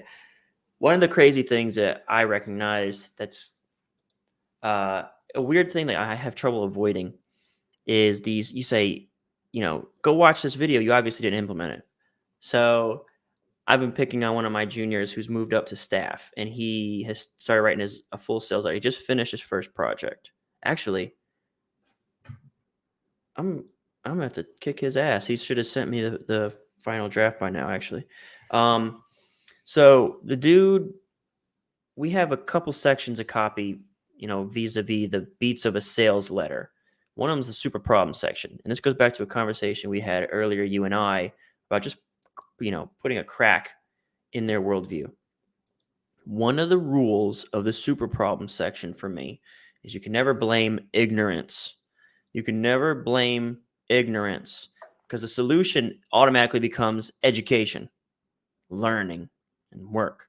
So a lot of people, especially beginner copywriters, will do this. They'll say, hey, if you're failing, it's not your fault. You didn't know about such and such. Can't set up your super problem like that. You have to take it. What's the next step? You didn't know about such and such, leading you to perform some erroneous action in a pattern, like in a hamster wheel. That's always precluded you from having success. So this dude's been on my team as a junior, and when you're a junior on my team, I want to get you acclimated to copy, the flow, the rhythm, the cadence. So you write offers, you write pages like landing pages, order forms, upsells, you write that stuff. A more skilled copywriter, no offense, more skilled copywriter handles the sales letter and sales argument. All right. So look, Rodney's been on my team before. Rodney was once a junior. He's now a 7-figure senior. He has a product called Rodney's Rundown in the Copy Squad. But yeah, Nice. ignorance will get you backhanded. I will drop the fucking hammer if you come to me with, it's not your fault because you did not know. And sure enough, this kid gets on his first project with me, And I get to the super problem section, and this motherfucker says, it's not your fault because you did not know. And it's like, really? So I use some Socratic deductive like reasoning with him. I'm like, hey, so what's the problem here? He's like, the problem is you didn't know this. And I said, oh, so they didn't know the thing. And he's like, yeah. And I was like, okay, so what's like another way that you could describe like not knowing something? And I kept asking him like this series of questions until I said, and that word rhymes with schmignorance, doesn't it? Like, and then he finally says, oh, yeah, I guess so. And it's like, so what would you say your problem is here? And there's like this really long pause where he knew he was got. And he was like, ignorance. So it's like, it's crazy. Like some of these things, and this goes for all this stuff. Like we were talking about red pill stuff and dating and all this stuff. Like my light bulb moments all came from like this little moment where I had this experience. And it's like, I have these rules that I scream from on top of a mountain, but until someone like gets in the game and makes the mistake, I almost can't get them past. I can't skip those steps. You know what I'm saying? Yeah, I think it's like, and also maybe we have similar personalities because like I didn't actually want to start a membership. I just saw a huge gap in the market and a need for it. One, because I don't like babysitting like noobs. I'm sort of very, very self-reliant and resourceful. And so when somebody asks me like a question about how do you do X, Y, and Z, I'm just like, like, dude, why are you asking me this? Go fucking Google it, right? And that's how I taught myself. But I recognize that not everybody is like that. Some people need a little bit more handholding. But to that point, it's like when I've taught you the principle, right, and you don't apply it, that pisses me off even more, right? So we have this thing called in profitable AF emails, I call it perfect subject line formula. I actually learned it from Jason Henderson. We talked earlier about, okay, you're watching the YouTube guys instead of going to the sources, right? And so like instead of like watching me, people should be watching me or reading me to understand email. Like people should be going to Jason Henderson because like he's who I learned from, right? But then not many people know who Jason Henderson is, especially if you're like a YouTube/TikTok kind of person, right? And so like perfect subject line formula, I call it that, but essentially I learned it from Jason Henderson. And so they gotta do, so you call it disrupt, intrigue, click, right? But for the actual subject line, I call it's benefit, curiosity, and specificity. And then you gotta manipulate the subject line and the preview text to get that effect. And so like we never go for like anytime I learned lazy man's curiosity from you, so that's what I call it now. um, but I actually point that out even before I knew this is what you call it, but so now I call it lazy man's curiosity because I learned it from you. So like we never go for that kind of like pure like nothing but intrigue, and it's like the laziest form of intrigue that you can get. So we never do subject lines like that. I'm a stickler for like for keeping the subject lines under 35 characters because most people read their emails on the mobile phone. So like everything I do is like I wouldn't call myself like a master copywriter or anything like that. I would just say like for emails, like I know how to optimize an email to get the result that you want. And so when I read the person's copy and I see that they haven't applied that just pisses me off even more. And in a way, it's a good thing that the courses are there so that I don't have to keep repeating the same advice over and over again. I can say, you'll listen, just go watch this module again because it's clear that you haven't implemented it. Yeah, we have and in the inner circle, like sometimes I'll have, so we have like every 2 weeks someone can you we on Tuesday we have a call every Tuesday. And one Tuesday we'll do a sales letter breakdown from something out there that's working. And then the next Tuesday we'll do user submissions. So like on this previous user submissions, like, and it's happened before. It happens pretty frequently. But I have to have like someone submitted copy, and it's like, dude, I cannot and basically just won't break down your copy because it's so fundamentally incorrect. Like to sit here and pick apart the words that you chose makes no sense. Like there's no sales argument here. Or your email has 17 different threads running simultaneously. Like, if I told you to change this word, this email still sucks. Like, so I can't help you. I can't help you until you go back. What I can do is I can guide them and say, well, look, here's the subject. Wait, or here's 4 or 5. And it's crazy to see their eyeballs light up because we do it on Zoom. It's like, you see this first line? These first 3 words is one idea. The next 4 words is actually a second idea. And you finish it with yet a third idea in one sentence. And then whenever you go to line 2, you introduce a brand new topic. You didn't expand. You introduced 3 ideas. You expanded on 0 of them. And none of it is synergistic with your subject line, which is what they clicked to open it to begin with. So the thing that brought them in never even got mentioned. And it's like, I'm not going to go over the words. Like, you have to fix all of, like, I'm 2 lines deep into your email and I'm done with it. Like, you can't even move forward from here. So yeah, there's some times where it's like, and I feel like on one hand, like, as a guy, like, I'm charging like $5K a year for this. It's expensive, but I know that, I want to give value, but I know that, like, if I can straighten this shit out, like, instead of just sitting there clacking on the keys and say, oh, write this, write this, write this. Sometimes I'll rewrite the whole email for them.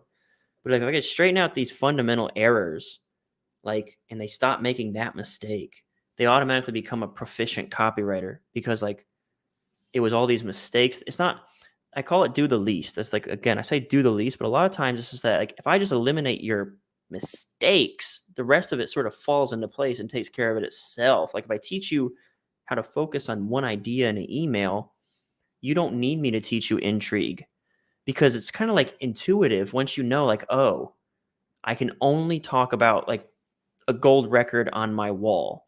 Like, I can say something like, it took a year to achieve, and now it glimmers in all of its glory, building my credibility to the world and bringing me in tons of sales without me saying 2 words about it. Not many people have anything like this to speak of, but if you can acquire it for yourself, it's a game changer for your online presence. I highly, highly recommend you get this because it'll make you stand out immediately, and people will respect you when they see it in your presence. So I just teased a gold record on my wall or whatever. But if I teach you that I can't talk about anything but a gold record on my wall, then you start to just like, oh, well, what could I say? And then the emotions that you need to trigger needs to be something that, like, that whole new, easy, safe, and big. It's the one difference maker. That's something new and different, right? Like, it's not, it's the new solution to like an old, like, how am I going to get any sort of credibility in this space? Or how am I going to make money? Like,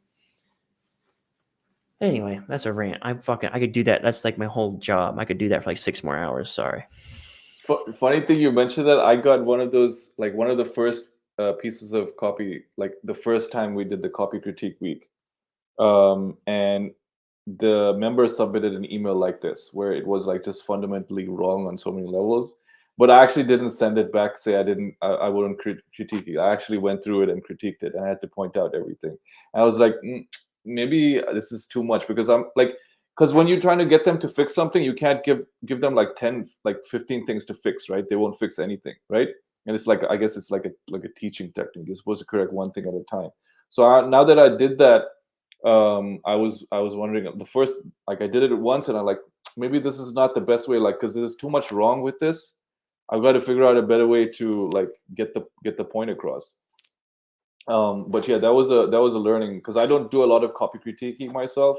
So I'm sort of like learning as I go. So not that the fact that you mentioned that was actually very helpful to me. Well, good. And copy critiquing is a skill unto itself. So, like, I've got a senior writer who I'd love to transform into a chief. But when it comes to editing and chiefing, you gotta, like, really what it is establishing rules and enforcing them. Like your own copy framework and rules.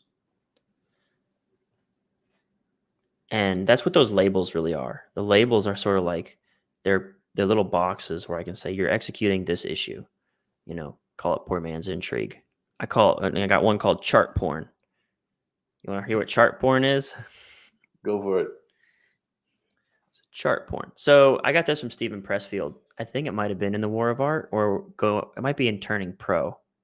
No, it's in Nobody Wants to Read Your Shit. So Stephen Pressfield has a lot of books on writing, and I've read most of them.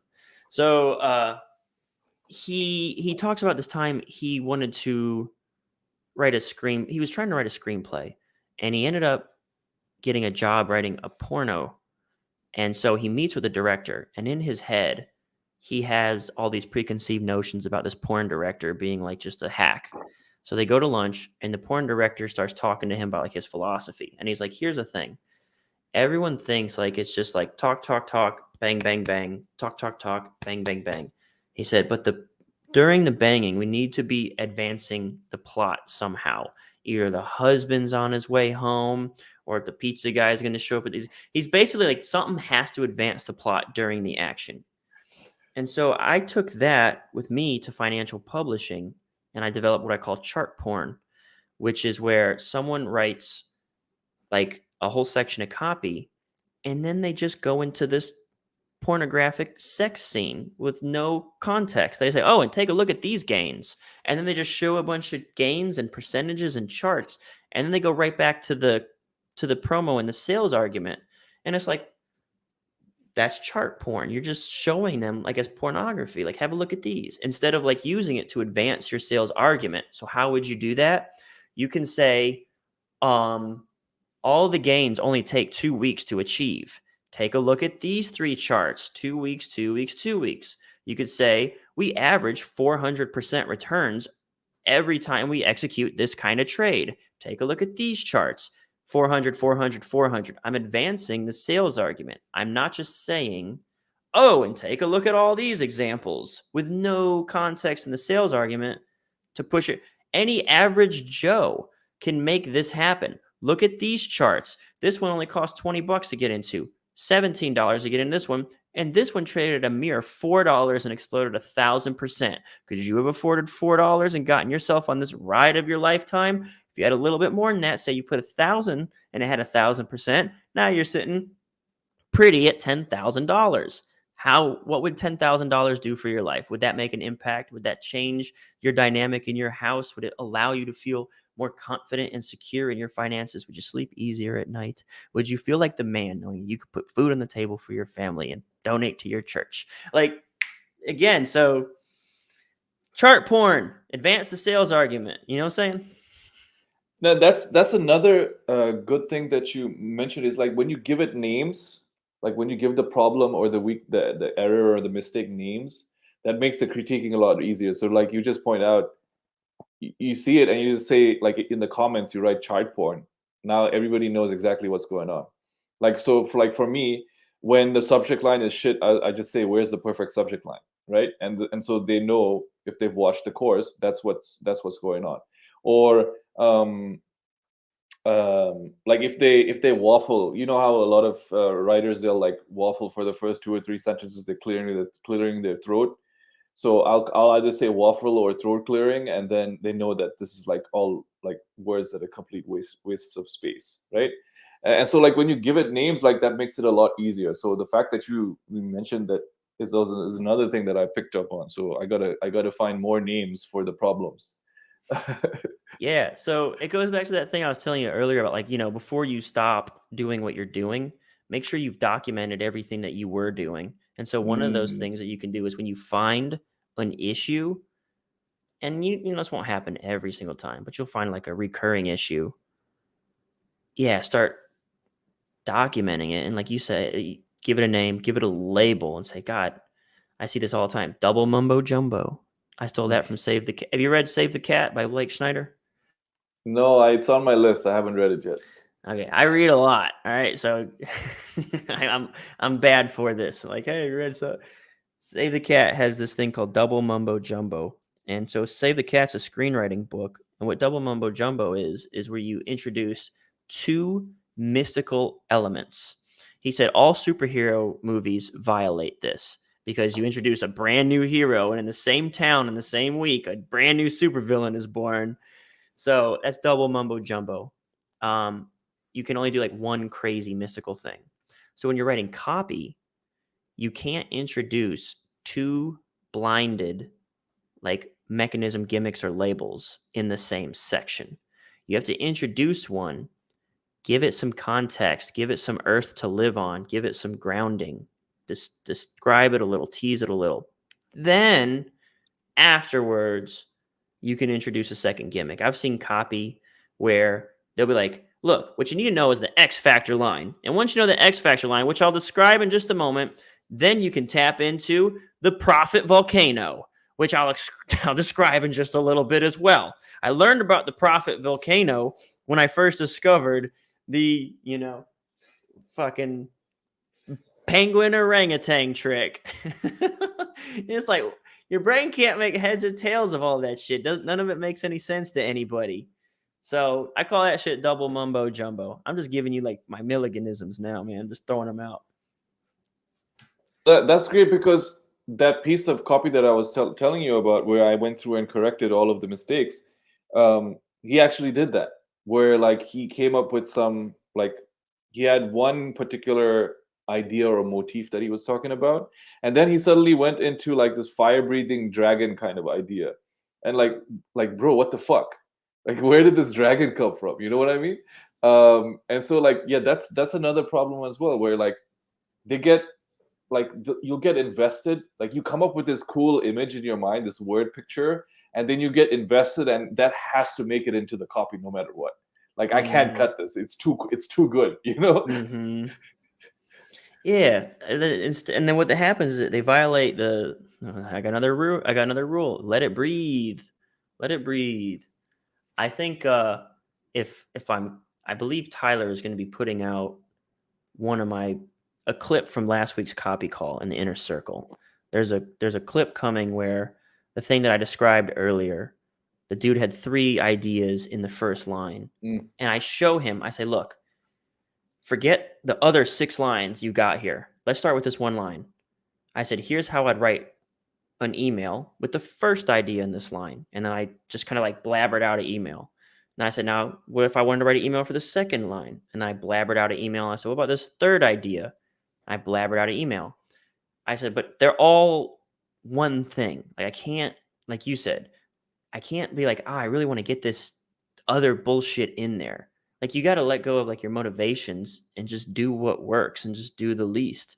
I have an idea, I need to tease it, and then I need to say, if you want to know more, or you don't want your life to suck forever, or you don't want some very high stakes, cataclysmic bad thing to happen to you and your career, your health, your family, and your finances, click here now. Don't be dumb. You know, the funny thing is, I actually did that this week myself. Like, I sent an email to a client and we were like workshopping it, and so his feedback was like, this looks like four emails in one. I was like, oh shit, you're right. And I actually took that one email and I turned it into four emails. And like, now imagine, like, your emails got shorter, you have to write less. You came up with 3 new emails, which means like you've got 3 emails less that you need to write, because you've already written most of the copy for it. And your emails are actually much clearer and actually will convert better. So like, I'm not perfect. I made the same mistake myself, and it took my client pointing it out just for me to realize it. And so like now I'm much more careful about that. Yeah, I like that point that you said at the end. Like it's Evaldo always said, great writing is rewriting. And so this is something else. Like, everyone wants like the template. Everyone wants a template so that they can just like zip through a draft. And there are savants, there's like borderline autistic people out there who can like sit down in 1 hour, write a whole sales letter, which is, cool. Their brain works on a different level that most humans can't comprehend. But for the rest of us mere mortals, dude, our process for a sales letter is 8 drafts. It's almost always comes down to 8 drafts. The guy that I told you just did his first promo, it took 9, which I thought was like a commendable effort by him, that it even as his first promo. Come on, focus camera. Even as his first promo, he did it within 9. But yeah, so I got that from Stephen Pressfield too. He says when he sits down to write a novel, he says, I know I got 9 tries at this. He does it 9. And so he just writes the first one. So I guess what I'm saying here is, to like even when you're writing your email, dude, like don't the people want this template so they can just fucking chug it out and then send it off. But dude, great writing is rewriting. You got to go back and look it over again and say, do I violate my own rules? Do I violate the multiple threads or multiple ideas? Is this the perfect subject line? Stuff like that.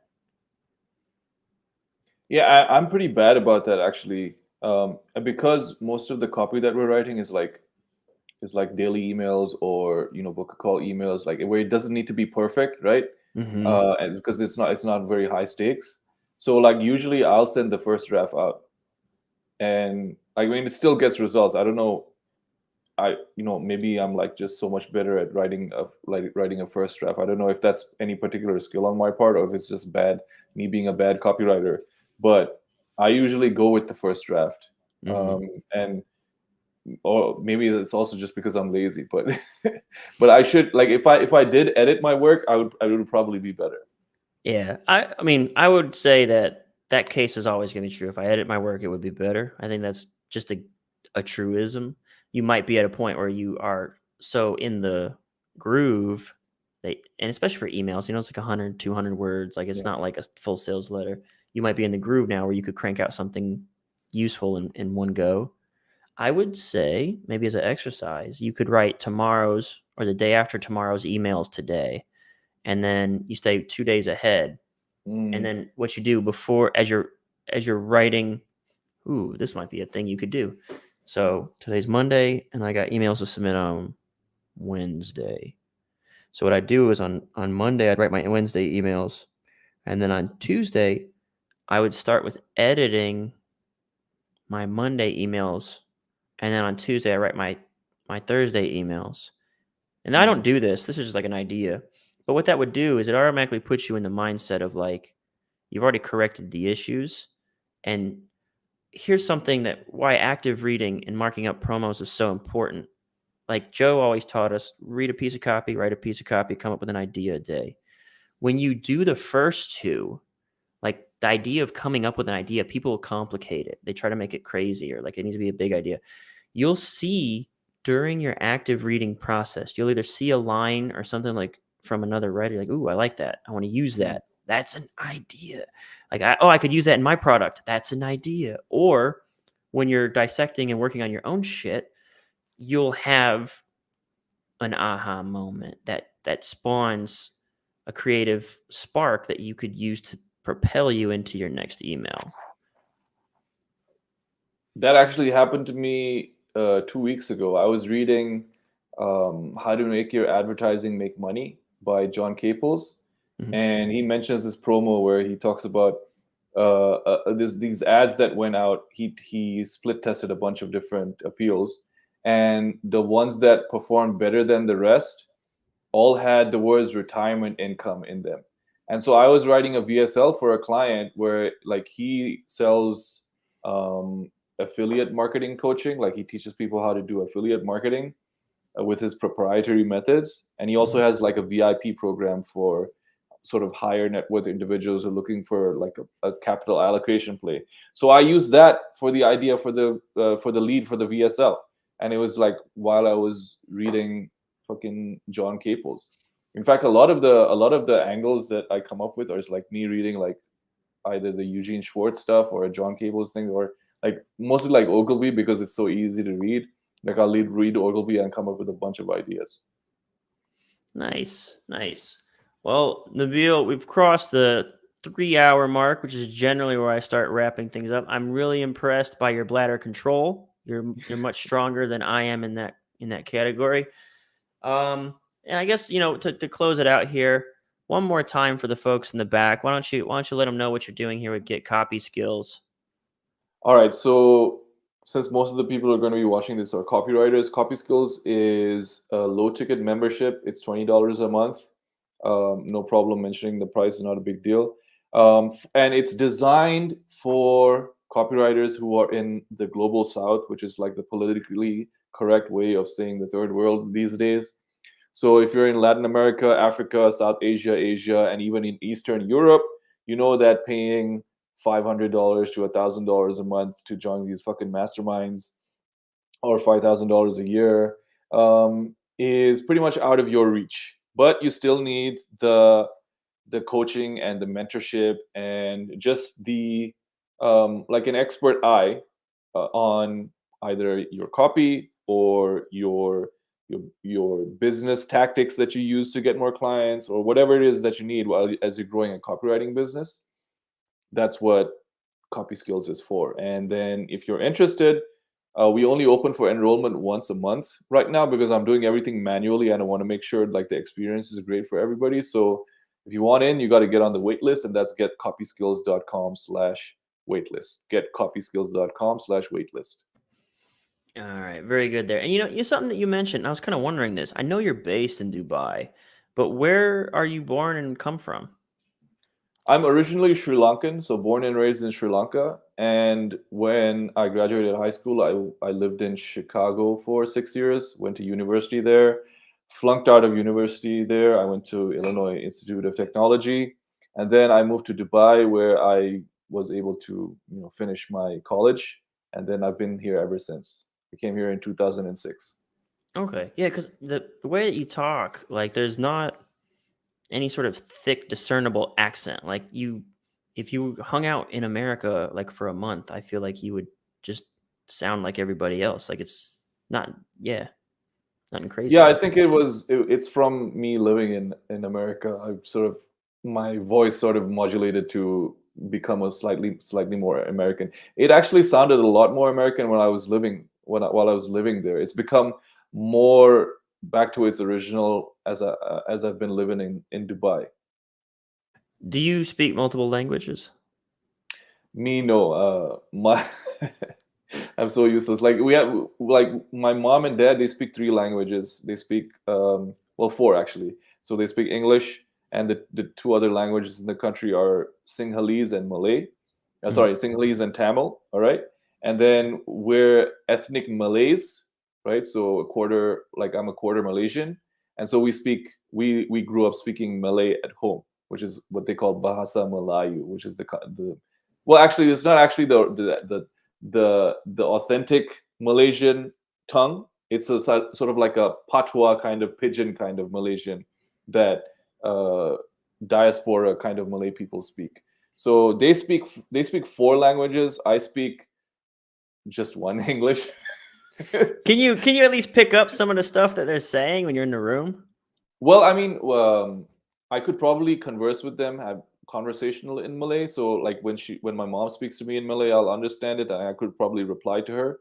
So conversational that way, and also I'll understand Sinhalese a little bit. So I used to be able to speak Malay and Sinhalese fluently, but I haven't spoken it in almost 2 decades. So you sort of lose practice.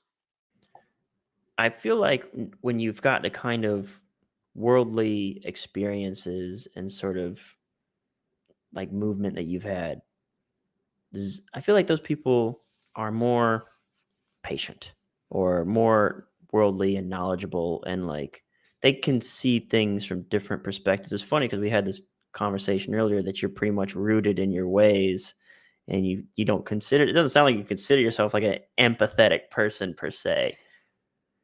Do you I feel like I, though, I like having don't. the multicultural thing though, is that impacted Well, at I all? mean, so like uh, my views are sort of they're like set in stone, but I have like I'm very open to interacting with a lot of people. So there's this big drama about like Andrew Tate going on, right? And then like a lot of Muslim people were like, "Oh, he's a degenerate," why do people listen to him? He's like, and not just Muslims, but pretty much everybody, the way Tate is. So, but I actually know Tate. I've hung out with him once when he was in Dubai. We've conversed back and forth online as well. So I noted. I met Sterling Cooper when he was here. So ex porn star, um, and so like I'm very open to interacting with people of different types, and I do. I'm not like I'm not judgmental in that sense. In the sense that I won't be like refusing to interact with people just because they're a certain way or they have a certain background. So in that sense, I'm pretty mellow. I would say that I used to be a lot more chill, in terms of like very laid back. But now I'm a little bit more aggressive. Uh, um, not like not like in person or anything like that, but in terms of what I want to accomplish out of life. I was like a really late bloomer, um, and it was only until it took like it was only like after I got married that I actually started growing up and actually taking responsibility and things like that. Because before that, I was just like going with the flow kind of thing. Right. And you know what's funny is you just started boxing and that never came up somehow. But I like this idea of like once you got married, you started growing up. And I think something weird happened to me recently. I'll share because I'm not a married guy, but so I was dating around and seeing multiple people and stuff like, and like no committed stuff, just like we're dates and stuff. And then I started seeing one person who I thought like there's some potential here. And it was I thought it was almost ironic, but when I found someone that I thought, hey, this could be like maybe there's something sticky here that we could keep going. I feel like that's the point where most people would almost sort of relax into it. And almost like the opposite happened. I was like at the gym and I found myself like working harder and working longer and making sure I finished every set and moved up. And it was almost like something in my head was like, I don't know, like I want to make sure that I am the best possible choice on the market for this one person. When I was seeing a bunch of people, I didn't give a shit. It was kind of weird. So it's funny to hear you say like once I got married, right? This almost seems like when most people kind of like just like relax and slump into it, like you call it blue pill or beta or whatever you want to call it. It's like, all right, now I'm set. But it was like the opposite for me. It sounds like it was the opposite for you too, in a way. Yeah, it's like, and this is another thing about having the traditional sort of gender dynamics. Like once you get married, like it's your responsibility. You got to perform, right? And so that's another forcing function that forces people to grow up. You'll find a lot of like a lot of men as soon I don't know if this is the case, like if this is the case in modernity, but it certainly was the case where like if you have like a son who's like in his 20s and he's like sort of being buck wild, it's like get him married off real quick so that he can settle down and have some responsibility and grow up. So that sort of like forces the responsibility on you and forces the way to grow. The problem is that the way they do it, the way they use it is like they try to like take the fire out of the man's belly. um Unfortunately for me, like I came across all of this like red pill stuff after I got married, and so um the fire has sort of been rekindled. We talked about the boxing never came up, but I have all of these other things that I want to accomplish now. It's like because I wasted my 20s, and I kind of wish that I was somebody like Cernovich. Like Cernovich lived a full his 20s were like full of accomplishments and things like that. And so now he's a stay-at-home dad. All he does is like do his zone 2 cardio, take his daughters out on walks and things like that. So he's able to like, I guess you could say, like grow old gracefully, where he doesn't have anything to prove anymore. Like I still have everything to prove, right? Because I Hmm. only started becoming a man like in my 30s, and like only now am I starting to see a little bit of success, and I'm in my 40s. Mm. And like that's where the boxing comes from as well. It's like I have to prove this to myself, and so I have so much that I have to prove that I'm actually like living extra hard in order to make up for that time that I've lost. And so that's where the boxing thing came in as well. And you've had like what 3 fights now, right? We will be having the third in a couple of weeks, so that's on November 12th. But 2 fights so far. Okay. And how long have you been training? A year. So I started in like mid June of last year, and then so now we're in October now. So it's like a year, like 15 months, a little bit more than 15 months. Okay, that's pretty quick to be jumping into 2 fights. Are the 2 fights both fairly recent though? Did you wait a whole year of training and then start fighting people? No, the first one was like 5 months after I started training. Um, so it was like I started training in June, and in November, my coach says, "Hey, I've got this event coming up. Would you like to fight in it?" And so that was a win. Even though I was the worst boxer, my opponent was worse than me. And it's white collar, so it's like it's not that big of a deal, like to get in the ring at a white collar event, because it's all like working guys, like corporate guys. Is that what the white collar sort of means? Like, Yeah, exactly. So like it's a level below amateur. It's not like an official kind of um, circuit or anything like that. I know there's a white collar boxing associations and things like that, but it's a level below amateur. Like after white collar is like you'll fight if you want to go to amateur, you'll fight an amateur. And so it's not like a big deal like, oh, it's a fight or something like that. Well, it is a big deal because you have to have the balls to actually get in the ring and, get punched in the face, right? mhm, But like we train harder than the fights that I've had. So mhm. um it wasn't that much of a stretch to actually get in the ring. Do people get knocked out in white collar, or is it mostly TKO kind of stuff? There was a few people that got knocked clean out. They was like out cold before they hit the ground. Mhm. And, like, does it usually go to, like, judges' decisions kinda stuff? Most of it was on points, so like judge's decision. Most of it was on points. Because like at that level of training, or that level of experience, you still haven't figured out how to throw knockout punches yet. Mhm.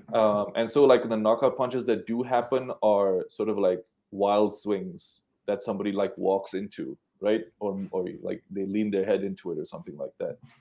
But it's hard. It's the hardest thing that I've done so far. I did Muay Thai until I, like, sprained my ankle on the 4th of July, and when you need your ankles to do Muay Thai's kneeing, elbows, and kicks.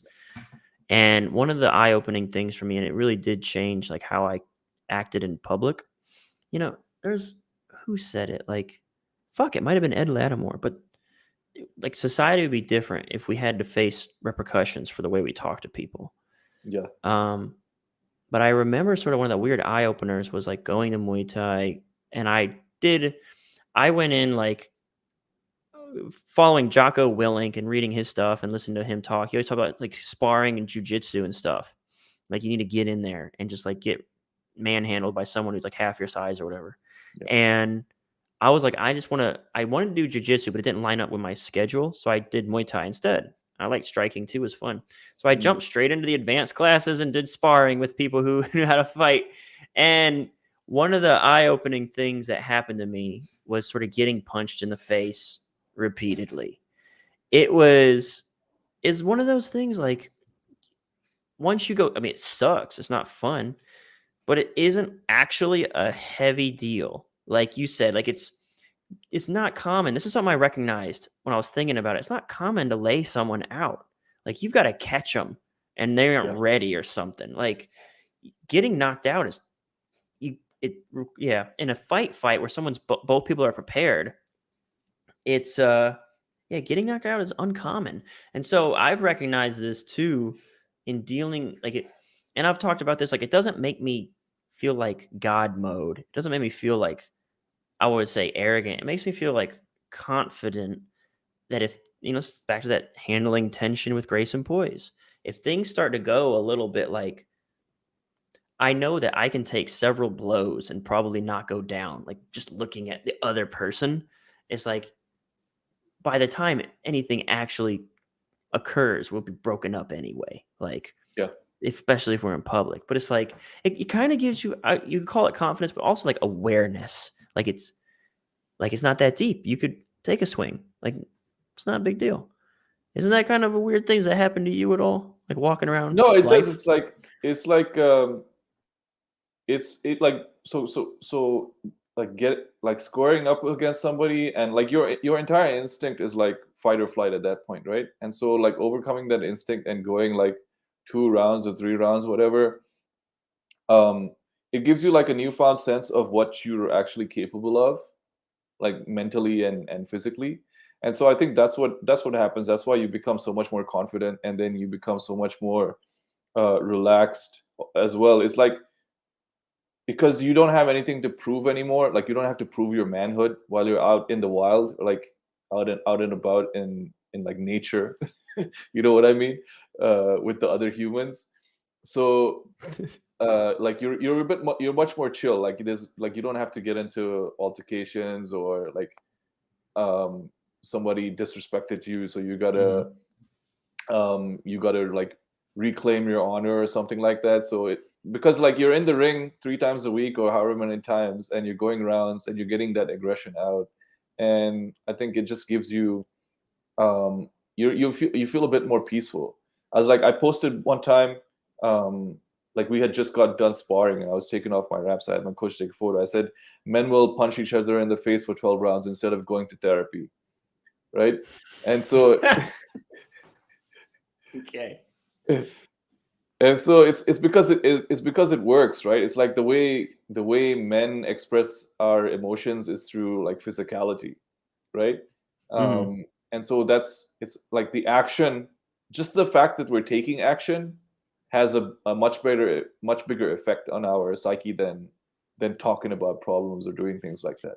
That goes back to that conversation we had much earlier, where like I was talking about like Joe Dispenza and the idea of like I feel, and again I don't want to say this is his stance, this is my stance, but I feel like having read his book that talking about your problems all the time just makes them more concrete. It just makes them like when you're sitting here talking about how sad you are, well then you are sad Mm, because you say I'm sad. You know, Alex Hormozy talks about this a lot. Like, be very careful with your I am statements. Like, don't say I am something unless that's something you actually want to be. And don't so you can't use it for like victim statements. You can't use it. What's the valuetainment guy? Patrick Bet David. Patrick Bet David, yeah. He has he has a video. It says the T word, and I stopped using it after I watched his video. Have you seen that video? Yeah, who somebody mentioned the exact same thing um yesterday. Who mentioned it? But yeah, the T word. I know exactly what you're talking about. Yeah. And for those who don't know, it's tired. Don't say I'm tired unless you want to be tired. Like I like the way Robert Kiyosaki said this a lot. He said the words become the flesh. Robert's a very spiritual man.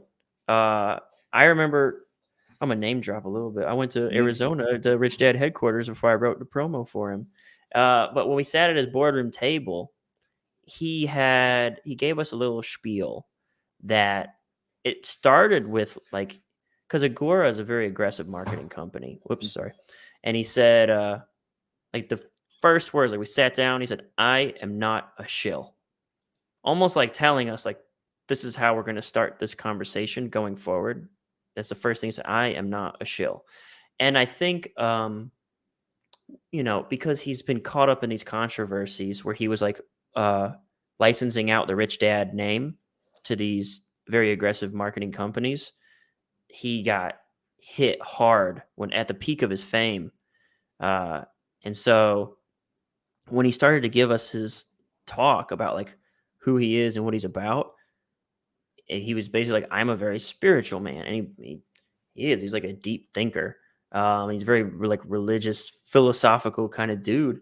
And one of the lines that he drops, even in his trainings and on his YouTube videos, if you follow like his free education stuff, is he always says the word becomes the flesh.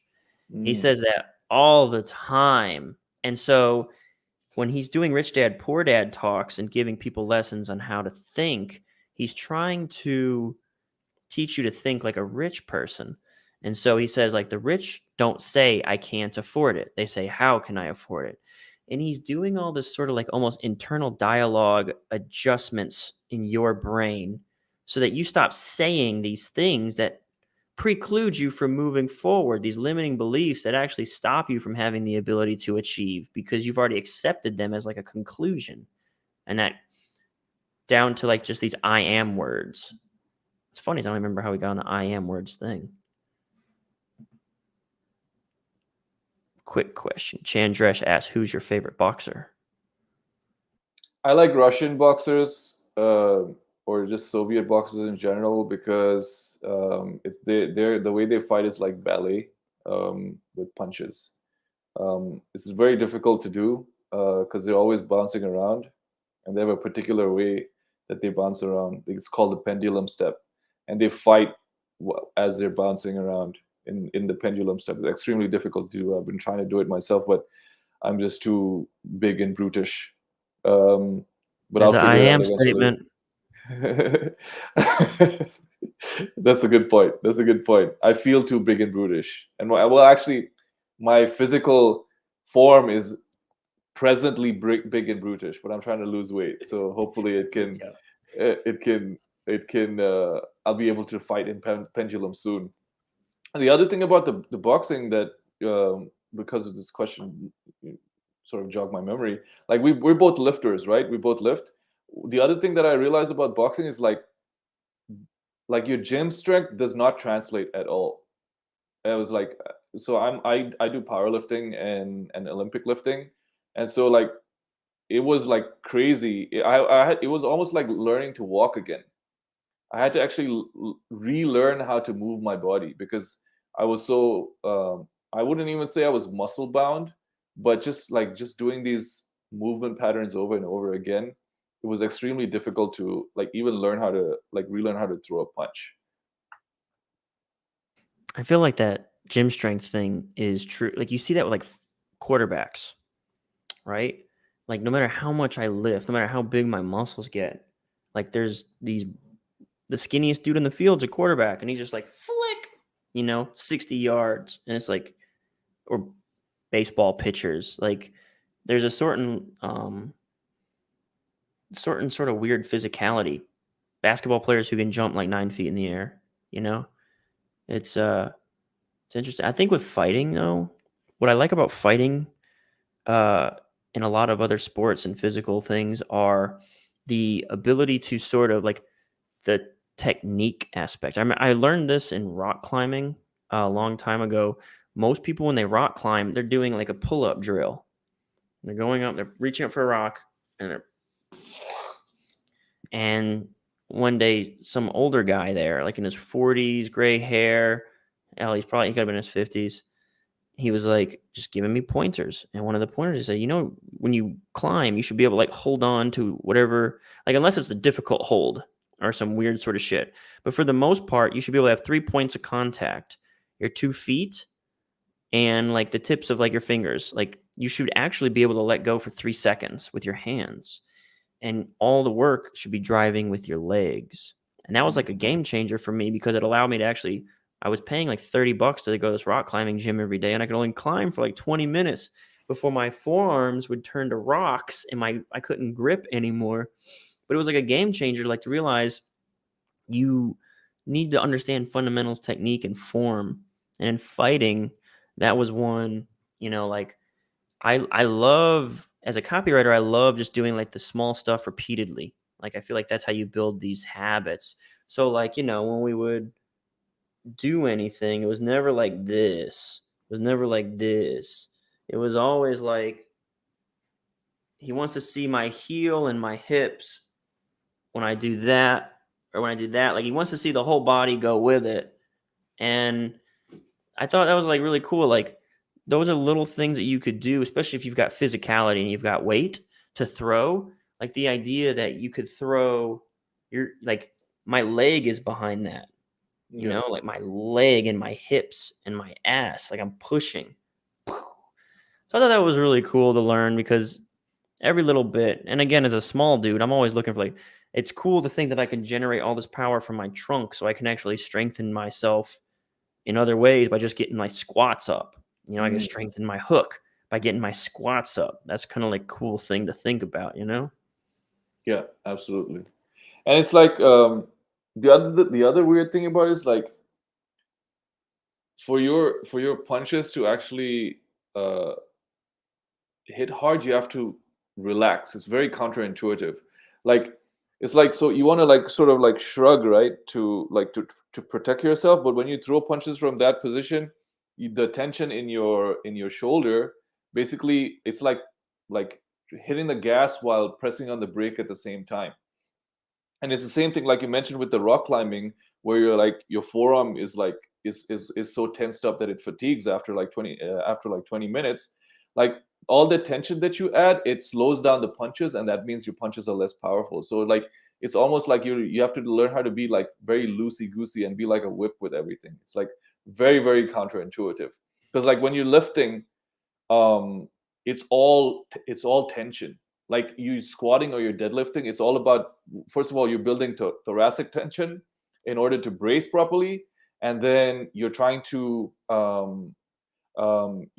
control the eccentric, right? And then that's you're trying to go slow that way. So everything is like you're tensed up for the entire movement, and it's completely the opposite in fighting. The way that my coach kind of told me, obviously, like, you know, you got your little meat hooks, you kind of in here, and he said, like, think of it like whipping a towel. He's like, I want you to kind of punch like that, like if you were in the locker room and you want to hit someone with a towel, like you don't want to be like, yes, you know, you want to be like whip. So that's that, and you know, for my answer to who's my favorite boxer, so my answer is going to be kind of, you know, lame, I guess. So I don't watch boxing like at all. So, you know, I guess I could sort of choose between like the known names, you know, like the Mike Tysons and the Muhammad Alis and the Sugar Rays and all that stuff. So, also they're making a Mike Tyson movie. I think Jamie Foxx is playing Mike Tyson. Did you know this? yeah. I'm excited about that. I'm waiting. I want him to make a Jay-Z movie. I've been saying that since like I think I was in college, like 10 years ago.